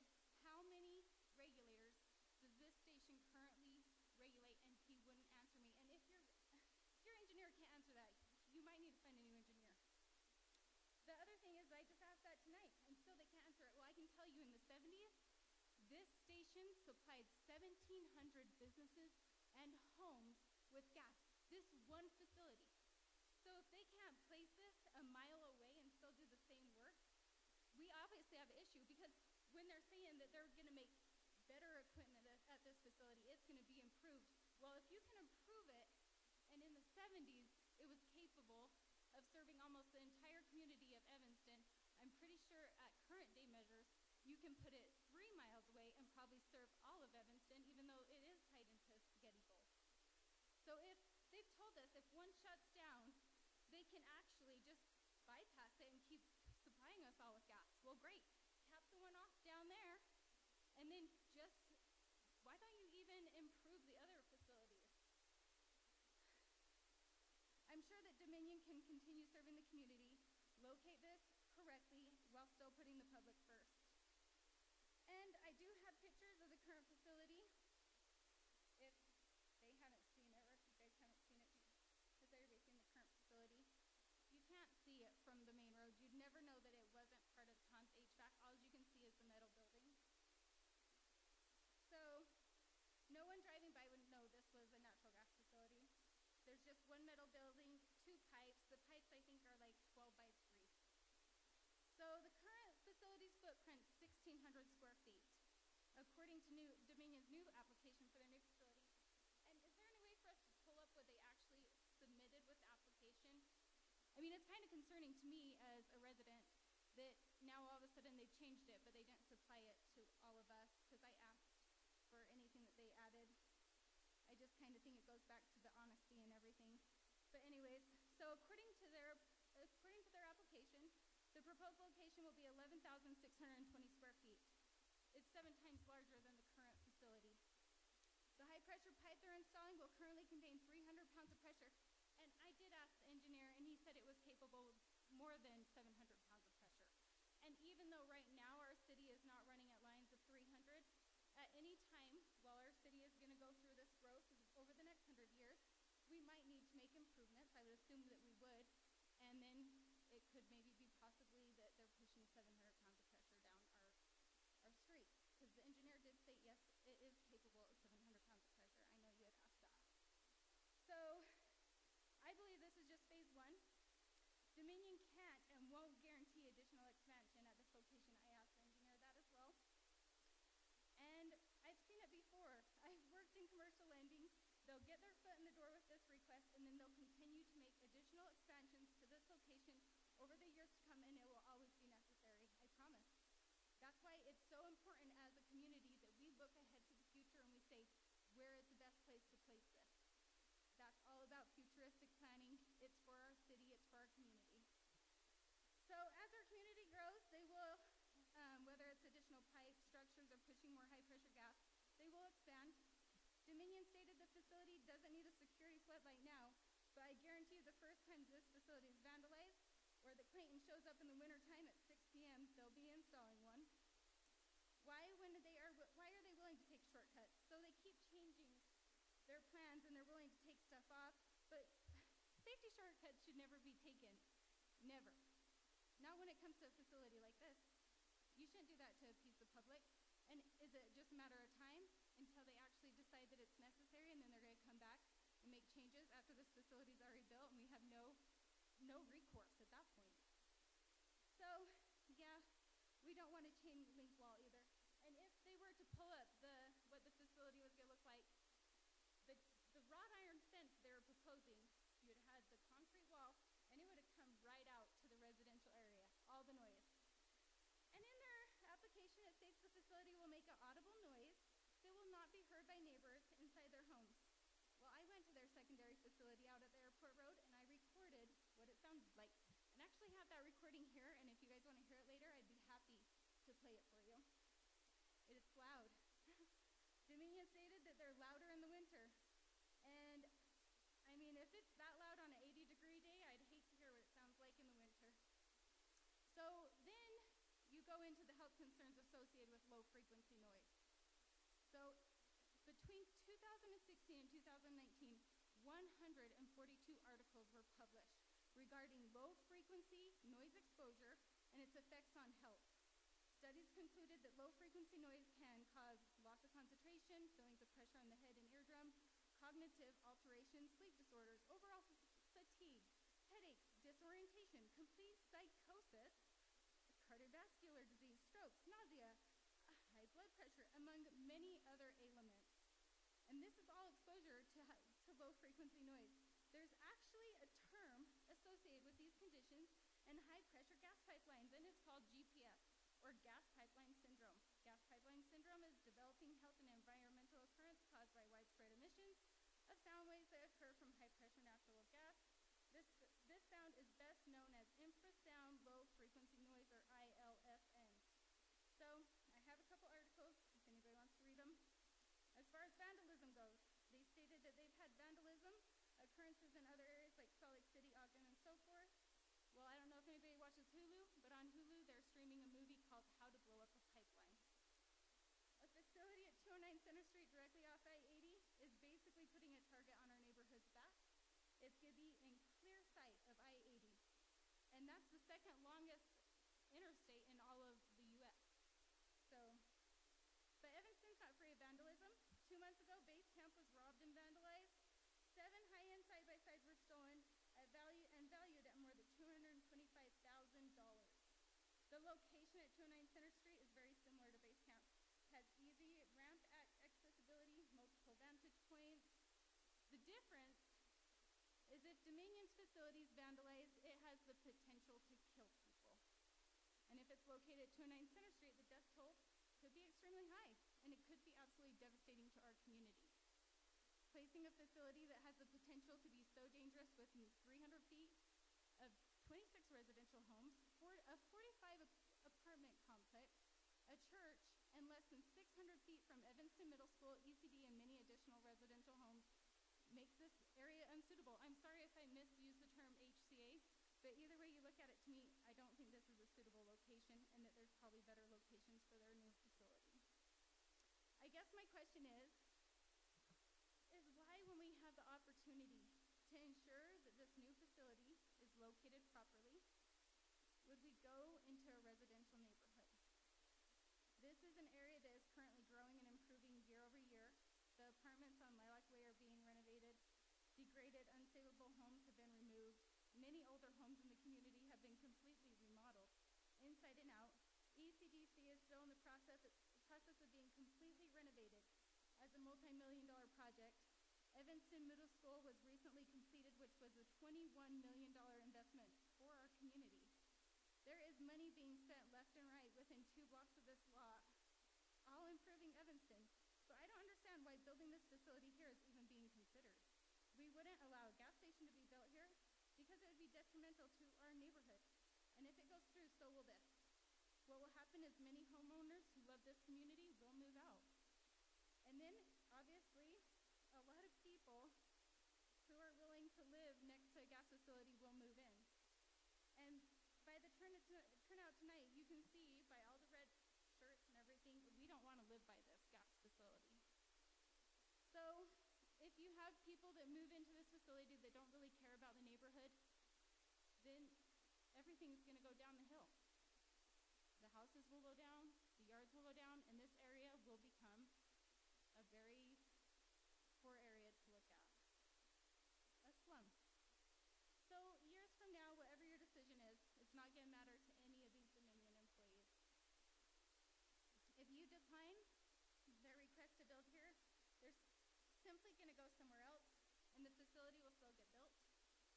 In a year, all these Dominion employees will be off to other projects. The placement of this station doesn't personally affect any of them, but your decision tonight will matter to us as a community. Your decision tonight will affect my neighbors and I for an unforeseeable future. Every day I will walk out of my house, and on my front porch will be, what I see will be what you guys decide tonight. That's how important your decision is to me and my community that has showed up here tonight. So I just ask that you really consider some of the aspects of this going into a residential neighborhood. Some of the other things that he said is that, okay, yep, thank you.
they have indicated that the cost savings will enable the company to minimize a rate increase to customers. But what they didn't say, and was mentioned, is that it's the Wyoming Public Service Commission that determines the rates, whether they're just and reasonable. And in this instance, convenience and cost are not primary considerations, should not be. With so much open space here, we need to look at other places. We looked through the pictures, and you can see there's no parking there either, so there's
area over those years. When I first heard that my brother-in-law was selling that property and moving out of town, I asked who he was thinking of selling it to. He said, here's a man that's been a pillar of the community in Spokane, Washington, law enforcement. He would be a great addition to our community to build a nice, beautiful home there. I do know his family. I love his daughter, Jenny, like she is one of my own. She's a beautiful, beautiful young lady, and I have nothing but respect for her. But I'm very much opposed to this Dominion Energy wanting to place this facility at this location. In Dominion's application, it states that the only affected owners will be Nico Knezovich in Spring. My home and Darlene Wallace's home will be more affected than his. That will be the only thing that we see when we exit our homes, and I have a picture of, we took the liberty of taking a picture of what an 8-foot wall would look like out of my home and in the neighborhood. If I could pass that around.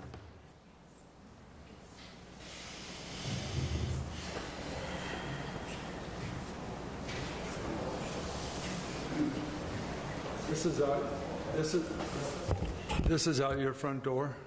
That'd be out my door, yeah. Okay. Like I said, this would give you a picture of what an 8-foot wall would look like looking out of my house and also Darlene's house.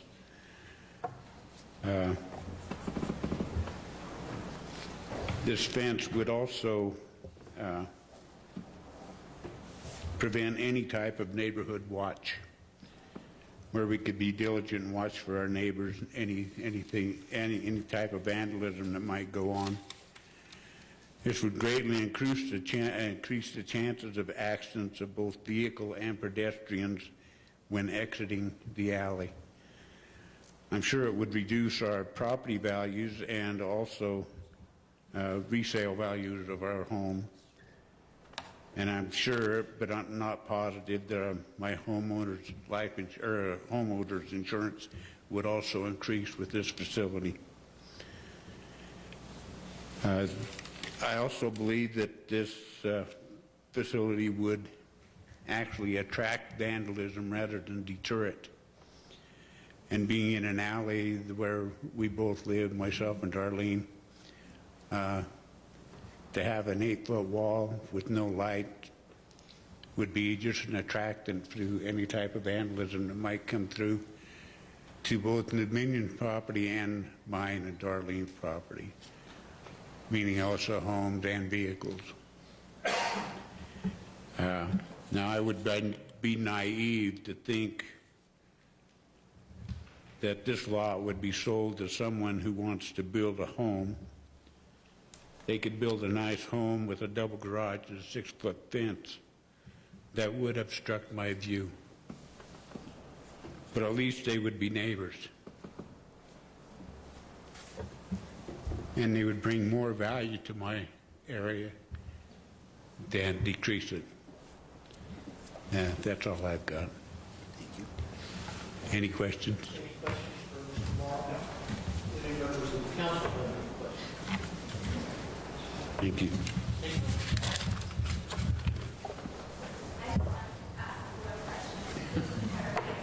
So, your home, just to clarify, is right here in the alleyway, correct? So the front, this house blocks this view, and the only view you actually have is the view going out this direction? Right.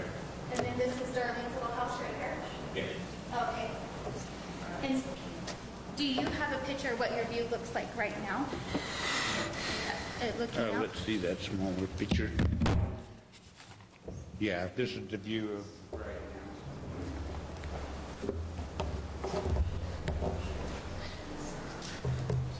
Any other questions for Mr. Mark? Thank you.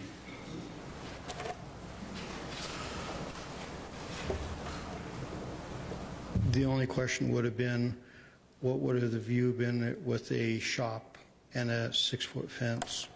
Because that's what I had planned.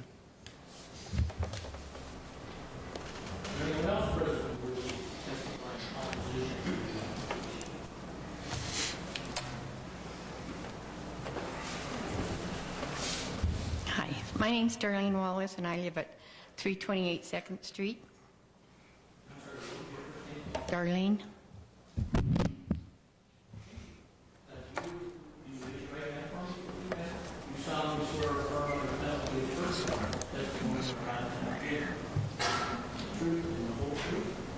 I do. So I also live in the alleyway, and I agree with everything that Dan said. I would take a vacant lot over the facility they're going to build there anytime. At least a vacant lot would be safe. I'm not so sure about the facility. That's all.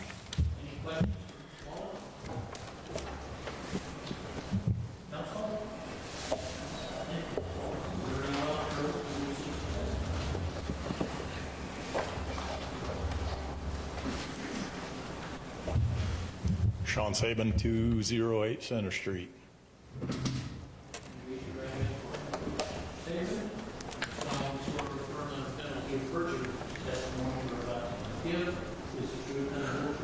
I do. The first thing I was thinking about is fireworks. Everybody that's on the, or most of them that are on the city council know that I close my road off in front of the block in front of my house on the 4th of July. And we like to have a good time. You know, lots of fireworks. There's lots of fireworks down in that area. There's all kinds of people from out of state that park on 2nd Street right past that piece of property. You know, and that'd be a concern of mine is, and I know it's only one day a year, but with as many fireworks that are going off in that area, if there's any leak at all, it's going to start on fire probably. You know, so that's one of the big ones there. You know, and then just going into kind of the facility, you know, because in the other facility, it has right on the front door, no cell phones. Well, if you can't use a cell phone in there, if you got fireworks going off all around it, could be a problem.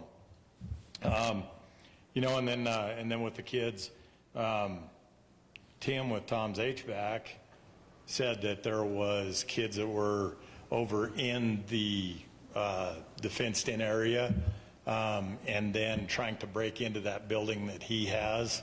You know, by putting an 8-foot fence around that, that's not going to stop the kids. Kids are going to still want to get in there, roll through there, and you know, kind of invite them into it.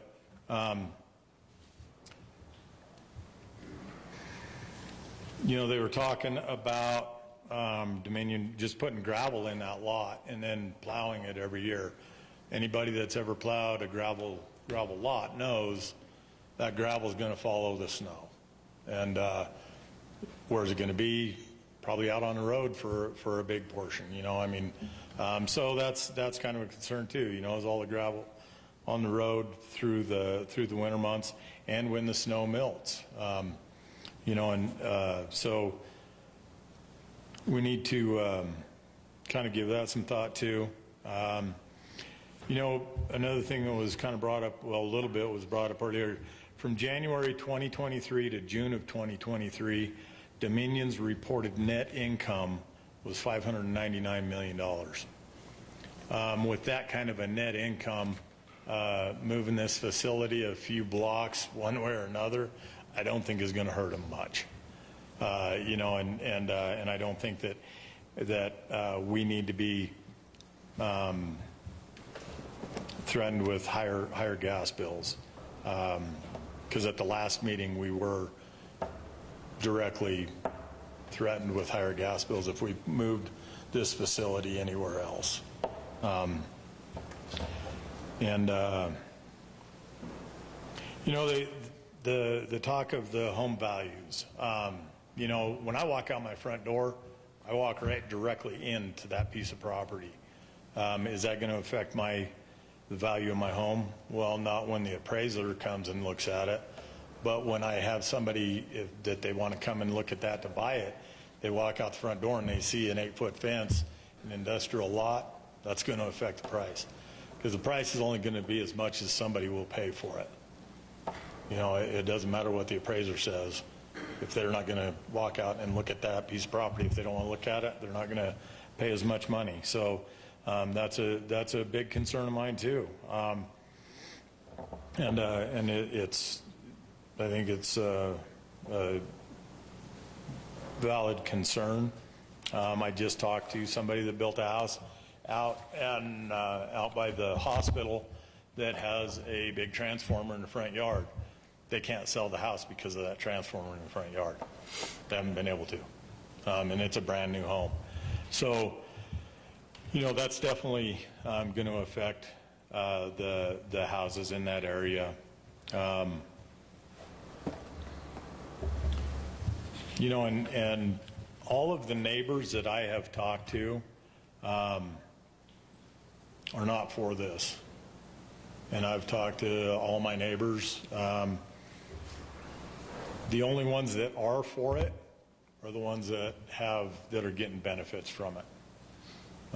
You know, and I think that really shows a lot of what our what our neighborhood really is looking at. You know, I know that we need this. You know, I'm an advocate of fossil fuels.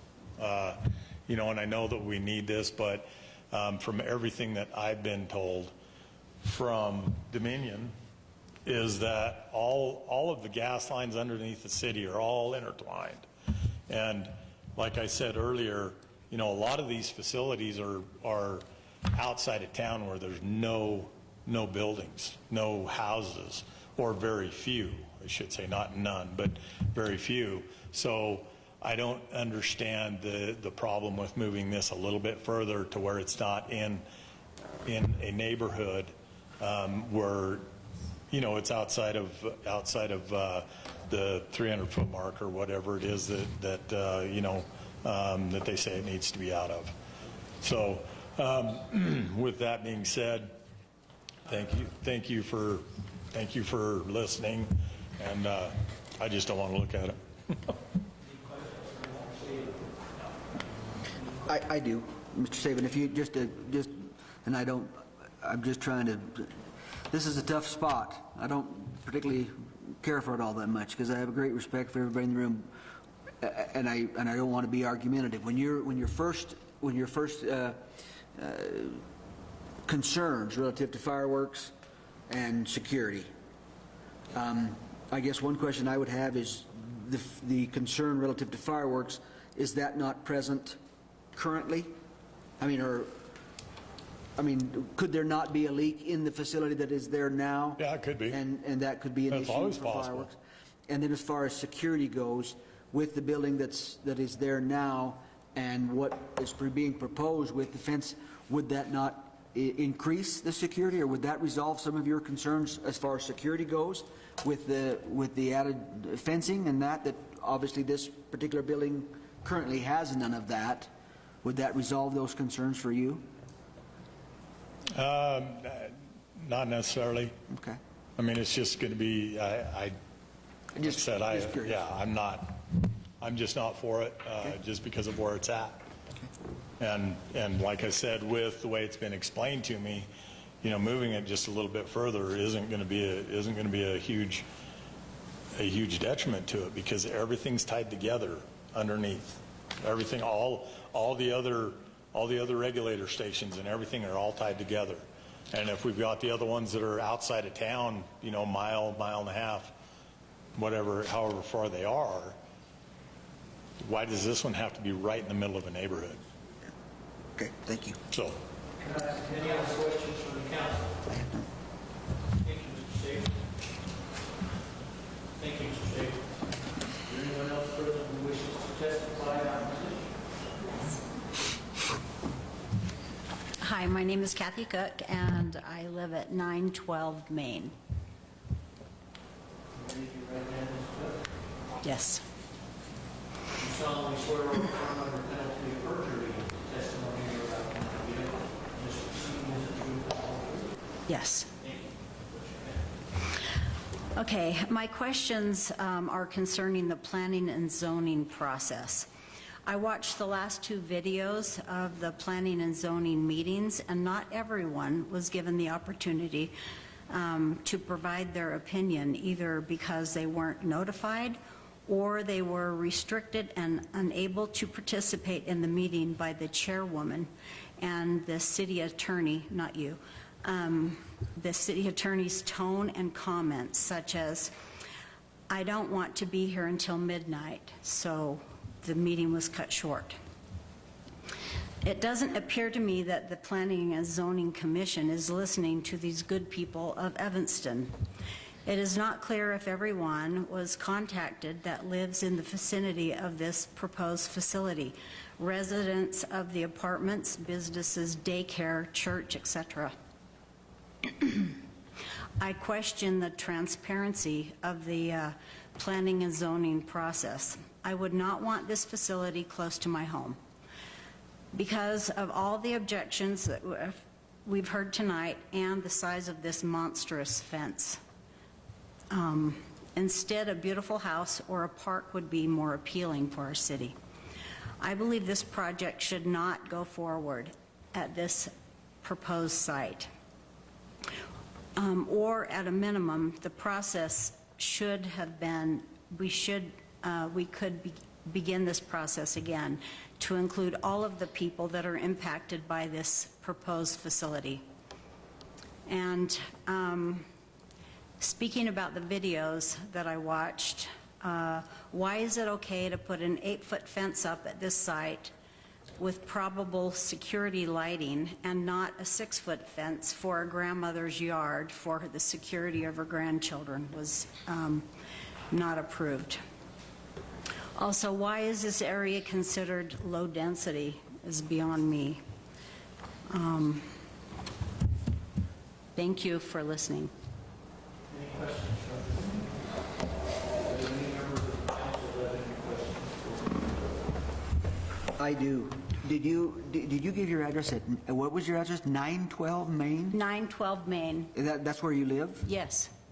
Is that, No, I'm just supporting no, I this. understand that, but 912 Main, I'm trying to, is that by Wasatch? That's the old Survey? Vihar building. Okay, okay. So roughly seven blocks from Correct. this particular, okay. Yes. Okay, just wanted to make sure I heard that right. Yes. Thank you.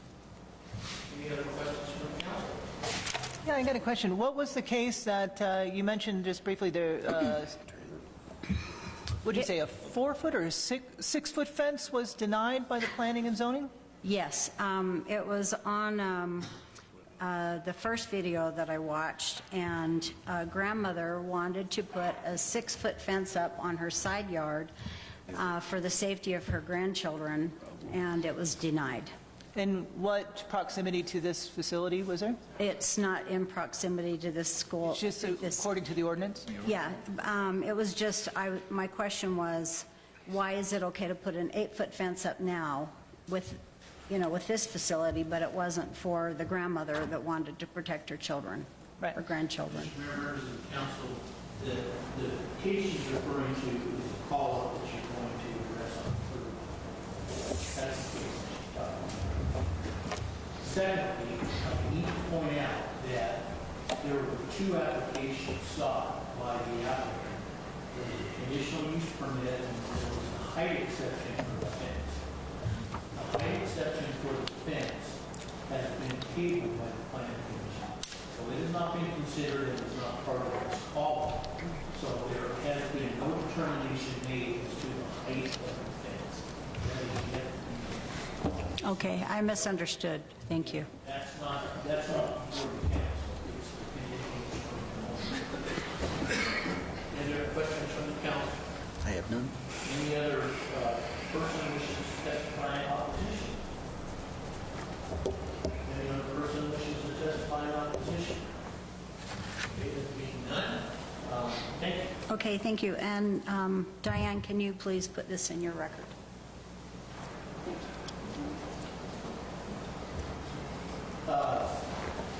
before we close the testimony, do any members of the commission have any questions for staff? I do. Lee, you want to come up?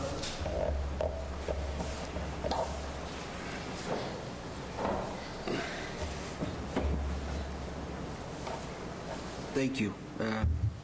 Dwayne, there was a mention earlier, I'm not sure who made the mention of a conflict of interest of a vote. Can you help me to understand where that comes from? What was, there was a mention of a conflict of interest with, I believe what you're referring to is one of the planning commissioners who owns the building where the current gas reduction facility is located. It is my understanding that he would receive the building in which some of the equipment that Dominion has, he would receive that upon them relocating. It's my understanding too that he also participated in discussions with the Planning Commission, making a decision and voted as well. Had he removed himself from that discussion, how would have that affected the outcome of their? Or maybe that's a hypothetical, but I'm just curious, how would that potentially have affected the outcome of that meeting? So there were 5 members present that evening. If he had removed himself, there had been 4. It would have been a split vote, 2-2, and it would have been a failed vote. And it would have failed? Yes. He is being left in a shed that the equipment is currently in. He is not benefiting in the way that currently Dominion does all of his snow plowing and removes the snow from his property. He will be losing that benefit by Dominion leaving his property. Okay, thank you. Any other questions? What, let's say this is denied. Let's just hypothetically, and I'm torn. I could argue either side of this case fairly easily, and I'm not an attorney. But what would the options for the applicant be if this were to be denied? What would their options be in your view? And perhaps this is maybe a follow-up question to their attorney. But what, in your view, would their options then be? Could they reapply? Could they apply for another location? Could they apply for this location with after some mitigating efforts or something? And it's my understanding, and Mark, you may comment on this as well, but if the application is denied this evening, I believe there is an appeals process that would go through the courts. Mr. Mayor, actually, for conditional use permits, you are the final. This is it. Or this would be the final. For variance, Okay. there is a appeal process which is court. To answer your question more particularly, if it were denied, then Dominion obviously could come back from a different location. Sure. And I believe that they could come back with a different plan for this particular location, as long as there were substantial differences in both plans. So we could submit another application different. And then it would go through the entire process again, and planning and zoning and public hearings and whatnot. Okay. My question's for you, Mr. Harris. Because when I've been educated and through my time in planning and zoning and through my time on council, there's been several times that I've recused myself when I thought, I don't know if I should or not, just because I just didn't feel comfortable with my business and what was being proposed. I don't know if I can ask you this here or not. If I can't, tell me I can't. But if you were conducting that hearing, what would have been your advice? I can't answer that. Okay. If it wasn't, let me say that the mayor asked the question, what would happen with the outcome if this is described as Mr. Jacobson, people would fail to because it has not passed by the majority. However, this body is called up at hearing. That's part of this review. So it's getting fresh legal terms. We call these type of hearings a whole hearing. It's a whole brand new hearing. You're not bound by the decision of the planning commission. You're not acting like you appeals court. You're here deciding the same issue as the planning commission. So you call it up. It gets a fresh review by people who have no conflicts declared or see it in this body. The one that has is really because he lives with it. He's declared that conflict. So, yeah, I can't go back. It wasn't there. That's why I know we were. That's why I asked it the way I did. I wanted to give you, if you can, I appreciate that. Any other questions for Mr. Davis? I don't think so. Thank you. All right. Mr. Mayor, the members of the public, the hearing of this matter is now closed. Once again, I will read to you portions of the code relating to the council's options. The council shall approve only those applications which it finds are in accordance with the regulations and standards of the code and the policies and intent of the comprehensive plan and other applicable city regulations, standards, and policies. The council may approve, conditionally approve, specifying conditions or limits on such approval, or deny the application. So it is proper for the council to make a motion. So if one is made, second that motion, discuss that motion, including if there is a motion to approve with conditions, what those conditions were, and then vote. And then the findings of fact would be presented to the council at its meeting on June so the council can review and sign.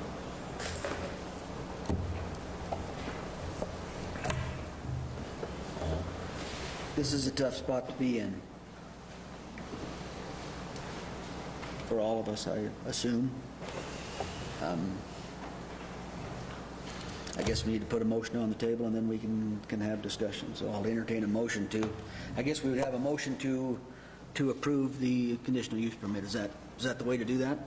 Or It's actually, you can deny it, but I mentioned that council needed motion because of the language in the permit that the application can be denied. Could make a motion to deny the application. It's not the best. then you just have to pay attention to which way you're wanting to lend your support. Is there, so that we can discussion, is there a motion on this action of any kind? I'll make that motion. What's your motion? For more discussion, I can see it with a conditional where safety is the main concern. If we hit those safety concerns that were brought up earlier, it's hard. It's a teeter-totter going both ways. I'm trying to make a fair and equitable decision on this. Would that then be a motion to table, or would that be a motion, a motion to approve or deny, I guess is what I'm looking for, so that we can... So can I make a motion to approve with conditions? Yes. Yeah, what might those conditions be? I like the easement idea a lot better than taking up the entire lot. I like the concrete wall that needs to go around it. I don't think chain link is going to suffice. I don't think they should have a line heater. That needs to be taken off of the application. I don't see anything wrong with adding some trees, some shrubs. something to beautify the site. And anything else the council would like to add to that condition? Can I do that? Yes. Yes. Okay, you have, and how do we reduce that to a motion? Oh, and to add the remote operated valves, something to, I don't like the idea that we have to get a hold of somebody to get to the site if there's an issue. I'd like some more safety precautions, as Mr. Hill has indicated. I don't see anything wrong with adding. We talked about the newest technology, but it didn't sound like we're adding the newest technology, so let's add the newest technology. Yeah, so remote automated valves where the remote shut-off can happen as soon as something happens versus waiting on a person to arrive. AVRs. Yeah. ROVs. I have not yet. Is there a second? I would second. I will second. Mr. Mayor, may I ask? Please, yes. I believe I know what council member said. So here's what I wrote down. Okay. He moved to approve conditional use permit for 209 Center Street, subject to these conditions, that the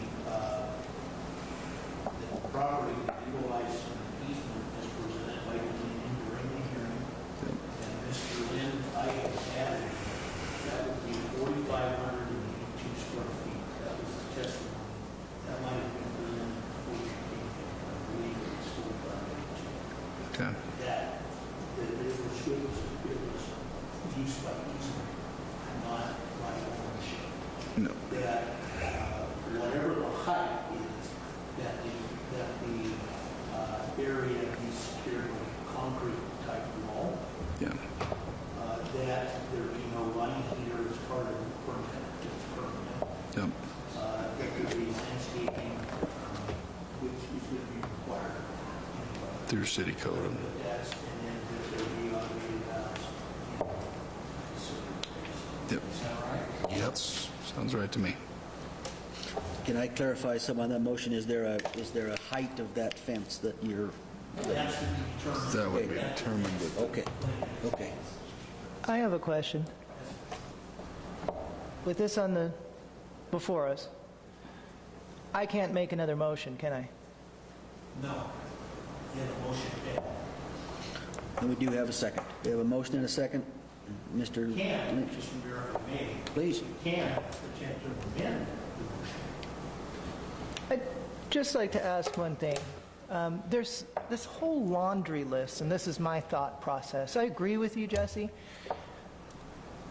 I just feel like it should be denied. They should go back to the table and bring us all of that stuff cohesively, the questions answered, and go through the process again. There's so many holes, as you just, Mark's trying to scramble down the conditions to this thing, and this isn't, I feel like going back to the table is not a bad idea. There's so many things that can be done better. It wouldn't hurt, and maybe more things could be added to better suit the community than what we're coming up to. We're just scrambling off the top of our heads. Not that you didn't do a very thorough job, but just so many things wrong. I don't think starting over is a bad idea for any of us. With the goodwill of Dominion and the community that it serves, there hasn't been a lot of questions that needed to be answered, and there's all these stipulations. They're going to have to change everything anyway. I think if the big snag I have in this whole scenario is the facility that already exists. If there was no facility that already existed and they were trying to bring in a facility into a residential area, build new, like, hey, we're going to bring this in, 100% denied, absolutely not. Find a better place. The fact that they're trying to update a 100-year-old facility, relocate it 200 feet from where it exists now, we brought this up so everybody in the community can have a voice. It's been brought before us so that everybody in the community can have a dialogue with Dominion. Everybody can present as much evidence as possible. And we're also going to say, hey, we're going to make you do it right for the community. So I'm more about a compromise to move an existing facility versus if this was a brand new facility, they were just wanting to put in a residential area, I would be like, absolutely not, deny it. That's the way I would. So that's kind of the way to answer your question. For discussion's sake, here's my concern. And somebody brought it up over here. At what point is the heater going to be necessary and they're going to ask for that? What's the point that something else is going to be necessary and ask for that? In my business, and I go and I take care of a problem, I understand by thinking, I can just do it this way right now, and then when I'm redoing it, I'm kicking myself all the way to the bank and all the way thinking, why in the world didn't I just take that little bit of time and do it right the first time? And my question that I would ask Dominion and ask you guys is if there's stipulations on it, in theory and reality, is it going to really, 20 years down the line, meet your needs without having to add the extra things that I think if we were to approve, that we need to say or never, that we have to somehow lock it in and say, our decision is this will never. And the attorney hedged that every time he would come around and say, well, for now, not. And that is a big concern of mine. And so, you know, is it going to meet your needs as is without having to do anything?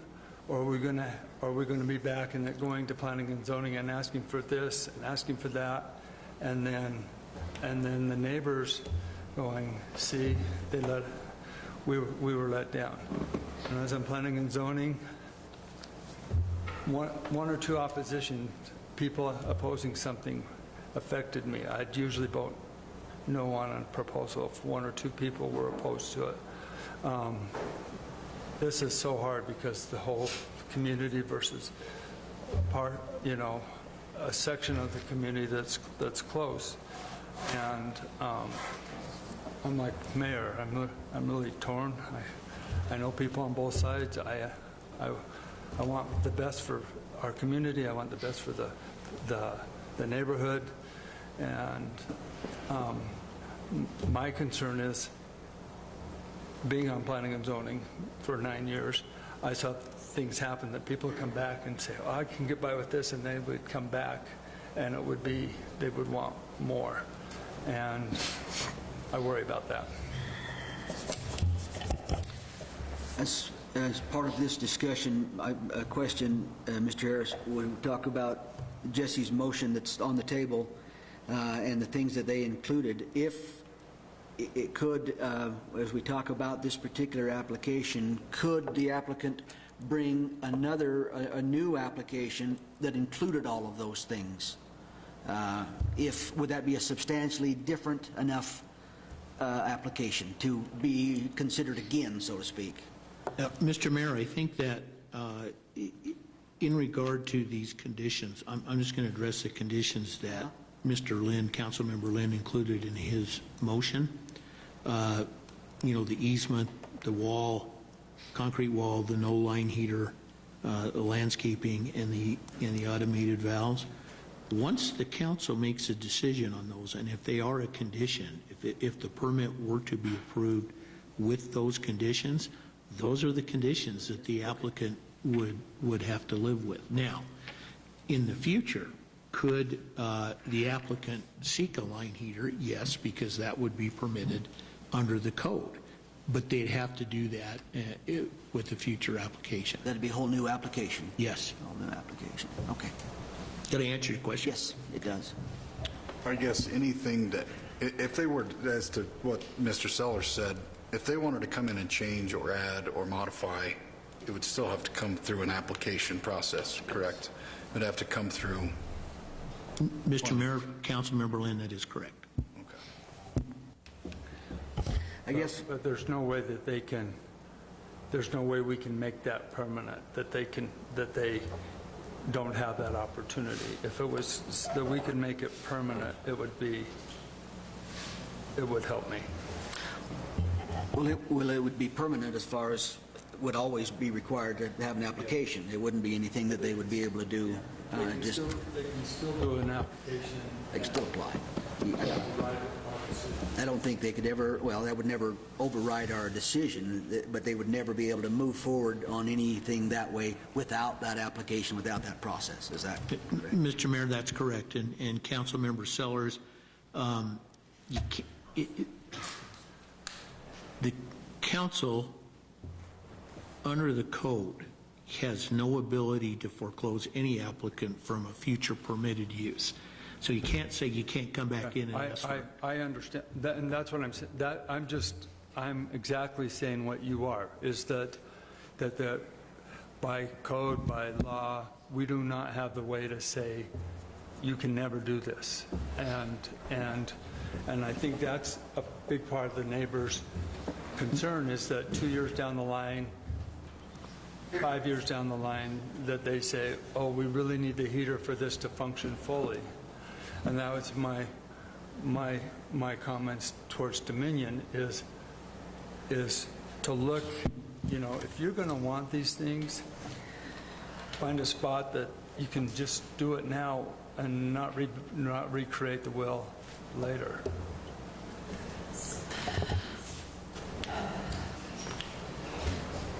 Again, this is a tough spot to be in. I've got a great respect for the people that have come and expressed their concerns. I've got respect for the Dominion Energy Company and for their safety record.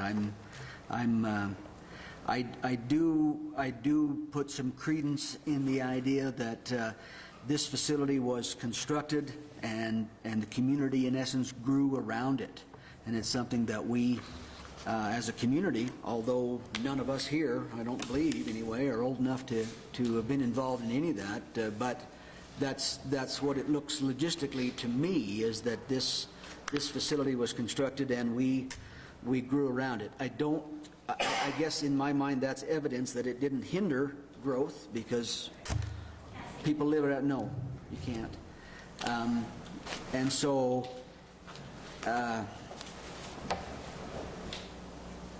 I do see that I don't think it's fair to be critical of a company to try to find ways to reduce costs for their operations. I don't think that's critical. I don't think that's a critical thing to do. I recognize what Dominion is trying to do, and I recognize that I think there's stipulations that have been placed that would increase the safety. Whether that's good or bad, I guess that's subject to opinion, but at any rate. Further discussion?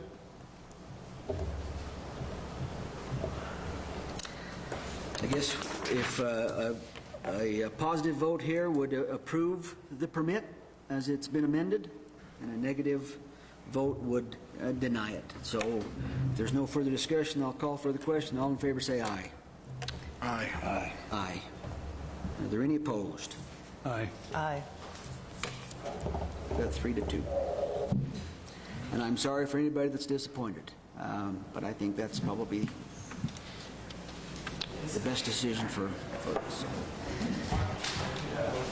With that being all of our items, we'll adjourn.